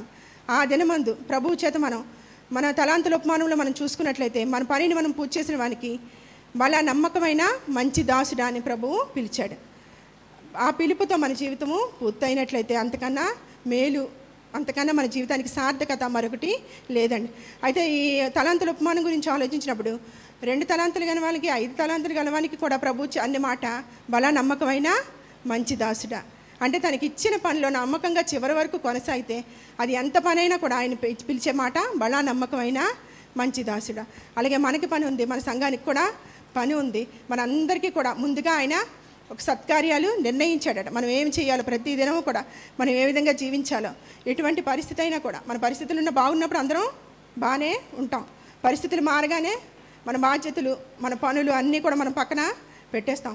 అయితే ప్రభువు కొరకు ఆ రక్షణలు చివరి వరకు కొనసాగే వారంగా ఆయన వచ్చినప్పుడు ఆ రాకడ దినమందు మనము మన సంఘం అందరూ కూడా బల నమ్మకమైన మంచి దాసురాలా, ఈ కొంచెంలో నువ్వు నమ్మకంగా ఉన్నావు, నేను అధికమైన వాటికి ఇస్తానని చెప్పే విధంగా అటువంటి భాగ్యం మనకు దేవుడు ఇవ్వాలని, అటువంటి జీవితాలుగా మన అంతం కూడా మన రక్షణ కార్యం దాంతో మనం పూర్తి చేసుకోవాలని ప్రార్థిద్దాం. ఈ కొద్ది మాటలు దేవుడు దీవించున్నాను. అందరం తల ఉంచుదాం. పరిశుద్ధుడా, ప్రేమగల తండ్రి, ప్రభువానికి స్తోత్రం చెల్లిస్తున్నాం దేవా. ఎదుగుతున్న ప్రభేస్య సిలువలో పలికిన ప్రభేస్య ఈ యొక్క 6వ మాటను ప్రభా మీరు మాకు జ్ఞాపకం చేసుకునే విధానం కొరకు స్తోత్రం చెల్లిస్తున్నాం. ప్రభేశ్ స్వామి, సమాప్తమైనదైన ప్రభా మేము వాక్యంలో ఉన్నాం దేవా. నిజమే యేసయ్య, మీరు మాకు అప్పగించిన ప్రతి పనిలో తండ్రి ప్రభేస్య బలా నమ్మకమైన మంచి దాసుడు, కొంచెంలో నమ్మకం ఉంటూ అని ప్రభేస్య మేము నీ యొక్క తండ్రి మెప్పును పొందుకునేటటువంటి సహాయం దయచేయండి. ముఖ్యంగా తండ్రి ప్రభా మీరు మాకు అప్పగించిన ప్రతి పనిలో తండ్రి వేస్తే మేము బాధ్యత కలిగి శ్రద్ధ కలిగి ఉండేటటువంటి సహాయం దయచేయమని అడుగుకుంటున్నాం దేవా. ప్రభా ఎదుగుతున్న ప్రభా తండ్రి, ఒక దినాన తండ్రి మీరు వచ్చినప్పుడు తండ్రి వేస్తే ప్రభా మేము దోషులుగా నిలబడగా నిర్దోషులుగా ఉండేటటువంటి సహాయం దయచేయండి. ముఖ్యంగా తండ్రి ప్రభేస్తే మేము అనేకమైన ఆత్మల భారాన్ని కలిగి ఉంటూ ప్రభేశ ఆ యొక్క పనిని మేము నెరవేరుస్తూ ఉన్నప్పుడు తండ్రి వేస్తే ప్రభా మీరు మమ్మల్ని తండ్రి యేసు ప్రభా ఆశీర్వదిస్తారయ్యా. నీ యొక్క జీవిగరేటాన్ని మాకు ఇస్తారు తండ్రి. అందుకొరకు వందనాలు చెల్లిస్తూ తండ్రి ముఖ్యంగా తండ్రి ప్రభా యేసయ్య మంచి పోరాటాన్ని పోరాడి మేము తండ్రి యేసయ్య విశ్వాసంతో ముందుకు నడిచేటట్లు మా చివరి వరకు కూడా తండ్రి యేసయ్య నీతో నడిచేటట్లు నీ సహాయం అనుగ్రహిస్తారని నమ్ముచు మరోసారి తండ్రి మీరు మాకు అప్పగించిన ప్రతి పనిని నెరవేరుస్తూ తండ్రి మేము సమస్తమును సమాప్తపరిచేటట్లు నీ యొక్క సహాయం అనుగ్రహిస్తారని నమ్మచ్చు యేసుని మడుచున్నాం తండ్రి. ఆమేన్. ఆమేన్. ఆమేన్. ప్రభు పేరట మీ అందరికీ ఈ మధ్యాహ్నకాల సమయం మందు వందనాలు చెల్లించున్నాను. ఈ సమయం ఇచ్చిన అయ్యగారికి, నానిబాబుకి మనస్ఫూర్తిగా నా వందనాలు చెల్లించున్నాను. నాకు ఇచ్చిన 7వ మాట లోకాసు వార్త 23:44-45 చదువుచున్నాను. అప్పుడు రమారమి మధ్యాహ్నమాయను, అది మొదలుకొని 3 గంటల వరకు ఆ దేశమంతటి మీద చీకటి కమ్మెను. సూర్యుడు అదృష్టమాయను, అదృశ్యమాయను, గర్భాలయపు తెర నడిమికి చినిగెను. అప్పుడు యేసు గొప్ప శబ్దంతో కేకవేసి, తండ్రి, నీ చేతికి నా ఆత్మను అప్పగించుకొనిచున్నానెను. యేసు 7వ మాట పలికినది, తండ్రి, నీ చేతికి నా ఆత్మను అప్పగించుకొనిచున్నాను. అయితే ముందు వచనం తెర. అప్పుడు పాత నిబంధన ప్రకారం పరిశుద్ధ స్థలం నుంచి అతి పరిశుద్ధ స్థలంలోకి మధ్యన ఒక తెర ఉండేది. అయితే మనము అప్పుడు యాజకులు, ప్రధాన యాజకులు ఉండేవారు. యాజకులు పరిశుద్ధ స్థలంలో అప్పుడు యోధా జనాంగము వాళ్ళ దోషములు బట్టి, వాళ్ళ పాపములు బట్టి బలులు అర్పించేవారు. అతి పరిశుద్ధ స్థలంలోకి ఒక ప్రధాన యాజకుడే వెళ్ళేవారు తప్ప యాజకులు వెళ్ళలేకపోయేవారు. ఎగ్జాంపుల్, మనకి జకర్యా ఒకసారి దేవుని దర్శనమందు ఆయన నీకు కుమారుని కలుగుతాడు, నువ్వు భయపడవద్దు అన్నప్పుడు అతి పరిశుద్ధ స్థలంలోకి ఆయన కూడా వెళ్ళలేకపోయాడు. ఆయన నోరు మూయబడింది, సౌండ్ రాలేదు, ఆయనకు శబ్దం రాలేదు. అయితే దేవుడు మనకి 7వ మాట పలికినప్పుడు, తండ్రి నా ఆత్మను తండ్రి నీ చేతికి నా ఆత్మను అప్పగించున్నాను అని కేక వేసినప్పుడు ఆ గొల్గోతా కొండ నుంచి ఈ పరిశుద్ధ స్థలమైన ఆ స్థలంలో ఉండబడి అతి పరిశుద్ధ స్థలంలో ఉండబడిన ఆ తెర చినిగివేయబడింది, మధ్యలో చినిగివేయబడింది. అంటే అర్థం దానికి, ఇప్పుడు మన ప్రజెంట్ ఏంటంటే మన దోషములు బట్టి, మన పాపములు బట్టి ఆయన మన కోసం రక్తం చిందించి శిలువ మరణించినప్పుడు ఇప్పుడు మన పరిస్థితి ఏంటంటే మనము బలులు అర్పించాలి అవసరం లేదు, దేవునికి మన హృదయాన్ని అర్పించాలి. మన హృదయంలో ఆత్మలో కపటం లేనివాడు ధన్యుడని వాక్యం సెలవిస్తుంది. మన ఆత్మ ఎలా ఉంటుంది? దేవుడు కూడా 33 సంవత్సరాలు దేవుని చిత్తాన్నే నెరవేర్చాడు. తన ఆత్మ విషయంలో ఏ దోషము లేదు, ఏ పాపము లేదు. తన ఆత్మను అప్పగించుకున్నప్పుడు తండ్రికి పరిశుద్ధుడిగా ఉన్నాడు. ఈ లోకంలో మనం ఉన్నప్పుడు, ఈ లోకంలో మనం రక్షణ పొందాము, దేవుని బిడ్డలుగా చెప్పబడుతున్నాం. అయితే ఆత్మలకు తండ్రి అయిన దేవుడు, ఇప్పుడు డానీబాబు చెప్పాడు, ఆత్మ అయిన తండ్రి మన ఆత్మ అతనిలో కలుపుకోవాలని దేవుడు చూస్తున్నాడు. మన ఆత్మ అతనిలో కలుపుకోవాలంటే మనం ఎలా ఉండాలి? తండ్రి ఆత్మ, యేసుప్రభు ఆత్మ అప్పగించేటప్పుడు యేసుప్రభు పరిశుద్ధంగా ఉన్నాడు. మనం క్రైస్తవులుగా మనం రక్షణ పొందిన తర్వాత మన ఆత్మ ఎలా ఉంది, మన జీవన విధానం ఎలా ఉంది? అయితే బైబిల్లో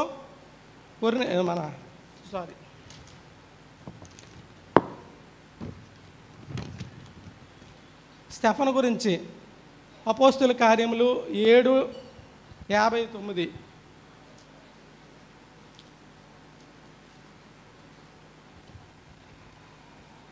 ముందుగానే స్టెఫను దేవుని సువార్త ప్రకటించట్లో ఎంతో శ్రద్ధ చూపేవాడు.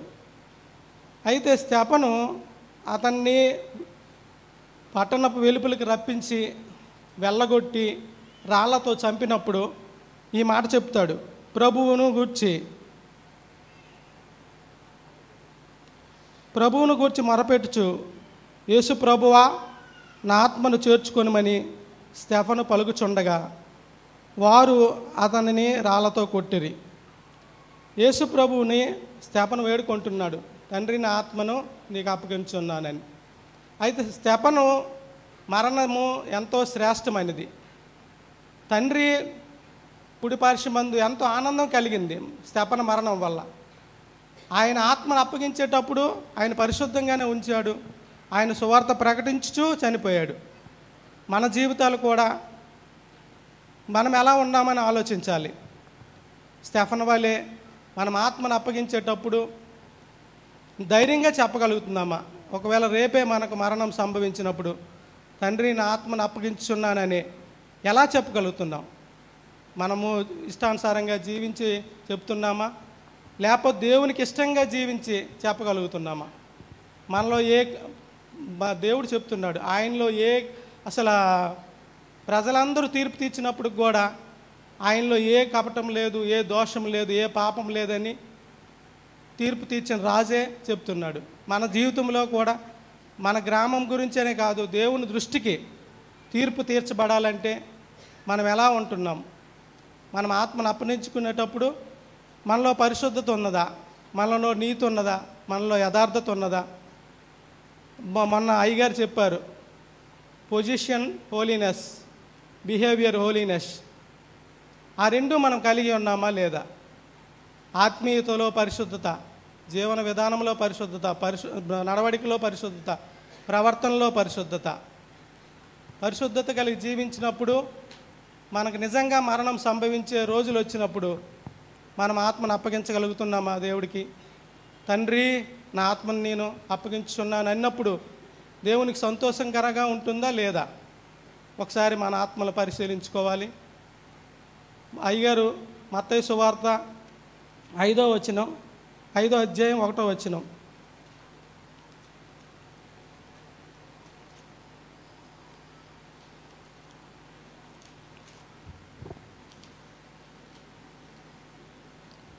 ఆత్మ విషయమై దీనులైన వారు ధన్యులు, పరలోకం రాజ్యం వారిదే. ఇక్కడ కూడా ఆత్మ గురించే రాసి ఉంది. ఫస్ట్ ఆత్మ విషయమై దీనత్వం. ఈ కాన్సెప్ట్ అయ్యగారు తీసుకునేటప్పుడు నిజంగా నా మనసులో ప్రతి విషయంలో కూడా క్షమాగుణం కలిగి ఉండాలి, ఇతరులను ప్రేమించాలి, ఇంకో కూడా దుఃఖపడే మనస్తత్వం, ఇవన్నీ కలిగి ఉన్నప్పుడే మనము దేవునికి ఇష్టలుగా ఉంటాము. ఆ రోజు మన సిలువలో పలికిన 7వ మాటకి మనం కూడా సార్థకం చేయగలుగుతాము. ఎందుకంటే మన ఆత్మను అప్పగించేటప్పుడు, ఇప్పుడు సమాధి చేయబడే ముందే మన ఆత్మను అప్పగించుకోవాలి. మన ఆత్మ అప్పగించుకోవాలంటే మనం ఎలాగున్నాం?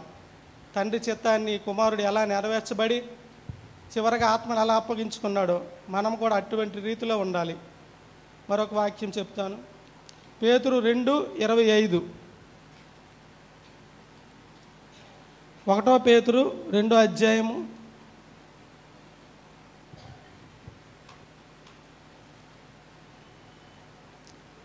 'మీరు గొర్రెల వలె దారి తప్పిపోయిరి, కానీ ఇప్పుడు మీ ఆత్మల కాపరియు అధ్యక్షుడైన ఆయన వైపునకు మళ్ళీ ఉన్నాము.' మన గొర్రెల కాపరి మనకు అధ్యక్షుడై ఉన్నాడు. మనం తప్పిపోయినా సరే మనల్ని కాపాడడానికి మన ఎడల అధ్యక్షులు చూపిస్తున్నారు, మన ఎడల బాధ్యత చూపిస్తున్నారు. మనలో ఇప్పటికైనా మనము దారి తప్పిపోకుండా ఆయన మార్గంలో నడవాలని, ఆయనతో మనం ఉండాలని, మనము ఆయనలో నడిచినప్పుడే మనము దేవుని దృష్టికి అంగీకారంగా ఉంటాము. ఈ లోకానుసారంగా రక్షణ పొందొచ్చు, బాప్తిసం తీసుకోవచ్చు. బాప్తిసం తీసుకున్నంత మాత్రాన, రక్షణ పొందినంత మాత్రాన పరిశుద్ధంగా మన ఆత్మను అప్పగించాలి. పరిశుద్ధంగా అప్పగించినప్పుడే మనం దేవుని కుడిపార్శ్వమందు కూర్చునే అర్హత స్తెఫను వలె పొందగలము. అంతేగాని ఏదో అంటే నేను మీకు చెప్పేటంత వరకు కాదు, కానీ మనం ఎలా ప్రవర్తిస్తున్నాం అనేది మన అంతరాత్మ మనకు తెలుసు, మన జీవన విధానం తెలుసు, మనం నడిచే నడత, మనం ప్రతిదీ కూడా మనం గ్రహిస్తూనే ఉంటాం. మన ఆత్మ మనకు చెప్తుంటుంది మనం ఎక్కడున్నాము, ఏం చేస్తున్నామని. మనుషుల దృష్టికి చాలా ఈజీగా తప్పించుకోవచ్చు, బట్ దేవుని దృష్టికి మనం ఎలా ఉన్నాం? మనము మలినమైన జీవితం కాకుండా, మనలో ఏ పాపం లేకుండా దేవుడు మనకు ఒక మాదిరికరాన్ని చూపించాడు. ఆయన పరిశుద్ధుడై ఉన్నాడు, మనము పరిశుద్ధుల్లా ఉండాలని. సమాజం దృష్టికి క్రైస్తవులమంటే ఇక రానున్న ప్రభుత్వాలు చాలా భయంకరంగా ఉంటాయి. మనము స్తెఫను వలె నిరీక్షణ కలిగి దేవుని మరణమైనా సరే భయపడక, శ్రమలను చూసి చింతించక, శ్రమలను దేవుడు మనకి శ్రమలు సహించే శక్తి ఇస్తాడు తప్ప అంతకంటే ఎక్కువ ఎవరు. మనం శ్రమలు సహించేటట్లు మనం ప్రార్థించాలి. ప్రార్థించినప్పుడు అది ఎంతటి శ్రమ అయినా దేవుడు విడిపించగల సమర్థుడు. మరొకసారి దేవుడు కుమారుడు ఎలాగో లోకానికి 3.5 సంవత్సరాలు జీవించి తన సమస్తము పూర్తి ప్రవక్తలు వారు ప్రవహించిన అన్ని సమస్తము నెరవేర్చి దేవునికి ఎలాగా తన ఆత్మను అప్పగించాడో ఈ లోకంలో మనం జీవిస్తున్న మనము చిన్న ఎగ్జాంపుల్ ఏంటంటే, మన అయ్యగారు మనకి ఏదైనా అప్పగించినప్పుడు సంపూర్ణంగా మనం చేస్తేనే ఆయనకు ఆనందం. ఏదో జస్ట్ ఒక గంట ఉండండి మీరు ఉండండి అంటే మనం అరగంటలోనే వెళ్ళిపోతే ఆయనకి మనసులో ఏదో చేస్తున్నారు అనుకుంటారే తప్ప సంపూర్తి చేశారని ఉండదు. అలా కాకుండా దేవుని దృష్టికి మనం సంపూర్ణంగా ఆత్మను సమర్పించుకున్నప్పుడు మన ప్రవర్తనలో కానీ మన జీవన విధానంలో కానీ మన నడవడికలో కానీ సమస్తము దేవుని దృష్టికి అంగీకారంగా ఉండి తండ్రి చెప్పినట్లు కుమారుడు తండ్రికి చెప్పినట్లు మన జీవితాలు కూడా యేసు ప్రభువుకి చెప్పాలని మనం దేవుని సన్నిధిలో పరలోకానికి వారసులుగా ఇప్పుడు పూర్వకాలము తండ్రి బలు అర్పించారు కానీ ఇప్పుడు దేవుడు మనల్ని హృదయాన్ని అర్పించమంటున్నాడు. మనం ఏ బలు అర్పించక్కర్లేదు, ఏమీ చేయక్కర్లేదు. ఇష్టపూర్వకంగా దేవునికి నడుచుకున్నప్పుడు మన విధేయులమై జీవించినప్పుడు సత్ప్రవర్తన కలిగి జీవించినప్పుడు మనం దేవుని రాజ్యంలో ప్రవేశించడానికి మార్గము ఆయన మరణం ద్వారా మాకు చూపించాడు. నేనే మార్గము సత్యము జీవమై ఉన్న దేవుణ్ణి మనం ఎరిగి ఉన్నాం కాబట్టి ఆయన మార్గంలో వెళ్ళినప్పుడు మనం నిత్య రాజ్యానికి వారసుల మగలను తండ్రి చెప్పిన కుమారుడు తండ్రి మాట ప్రకారం ఆత్మను అప్పగించినట్లు మన ఆత్మలు అప్పగించేటప్పుడు ఒకసారి ఈ రోజు నుంచి ఆలోచించుకోండి. మనం మరణం సంభవిస్తున్నప్పటికీ తండ్రి నా ఆత్మను నీకు అప్పగించున్నాను అనే మాట మనలో వచ్చినప్పుడు మనం ఎలా ఉన్నాం, దేవుని దృష్టికి ఎలా నడుచుకున్నాం, ఏం చేస్తున్నామనే ఆలోచన కలిగి ఇప్పటి నుండి అయినా మనం అందరము గుడ్ న్యూస్ సంఘం వారు అందరము కూడా ఆత్మ విషయమై దీనత్వం కలిగి ఆత్మలో కపటం లేని వారిగా దేవుని దృష్టికి మనం అంగీకారంగా జీవిస్తూ మనం ఆత్మను అప్పగించేటప్పుడు పరిశుద్ధంగా ఉండాలని మనస్ఫూర్తిగా కోరుకుంటూ ఈ వాక్యాన్ని ముగిస్తున్నాను. దేవుడి చిన్న వాక్యం దీవించిందిగా. అందరూ తలలో ఉంచుదాం. ప్రభా పరిశుద్ధుడా ప్రేమగల తండ్రి, మీ ఘనమైన నామానికి లెక్కలేని స్తుతి స్తోత్రాలు చెల్లిస్తూ ఉన్నాం నాయన. ఇదిగో ప్రభా, పాపులమైన మేము మా కొరకునైనా తండ్రి ఎన్నో శ్రమలు సహిస్తూ ప్రభా మా కొరకు మీ విలువైన రక్తాన్ని సిలువలో చెందించిన విధానం కొరకే మీకు ఎంతగానో రుణపడి ఉన్నాం ప్రభా. మీకేమిచ్చినా కూడా మేము రుణం తీర్చుకోలేము నాయన తండ్రి. పాపులం నాయన తండ్రి, ఎందుకు పనికిరాని వరమైనా సరే మమ్మల్ని ఎన్నుకోవడానికి మమ్మల్ని మంచిగా మార్చి ప్రభానైనా తండ్రి పరిశుద్ధులుగా మార్చి నీ బిడ్డలుగా ఎన్నుకోవటానికి నువ్వు చేసిన సహాయం కొరకైన మీకు వందనాలు స్తోత్రాలు చెల్లిస్తూ ఉన్నాం ప్రభా. ఇదిగోనైనా ప్రభా, ఈ యొక్క దీనురాలమైనటువంటి మా ప్రార్థన ఆలకించమని వేడుకుంటున్నానైనా తండ్రి. ఈ పలికిన మాటలు 7 మాటల ద్వారా నాయన తండ్రి ప్రభా, నా జీవితం మా జీవితం మా అందరి కుటుంబాలు మా జీవితాలు మార్చడానికి గల సహాయం చేయమని వేడుకుంటున్నాం ప్రభా నాయన తండ్రి. మా హృదయాల్ని పరిశుద్ధంగా మార్చుకొని ప్రభా, మీరు ఏదైతే మా నుంచి ఆశించి ఉన్నారో ప్రభా అది మీకు సమృద్ధిగా ఇచ్చినైనా తండ్రి ప్రభా, మీకు ఇష్టమైన బిడ్డలుగా మేము పొందుకొనటానికి నైనా తండ్రి, నైనా మీ ప్రీతికరమైన బిడ్డలుగా స్నేహితుడా అని మమ్మల్ని సంబోధించే విధంగా నాయన తండ్రి మేము మీ మార్గంలో నడుచుకోవటానికి మాకును మా జీవితాలను మార్చమని వేడుకుంటూ దీనురాలనే నీ చిన్న పాపిరోగు ప్రార్థన నీ పాద సన్నిధి చేర్చుకోమని వేడుకొనిచున్నాను తండ్రి. ఆమేన్. ఆమేన్. ఆమేన్.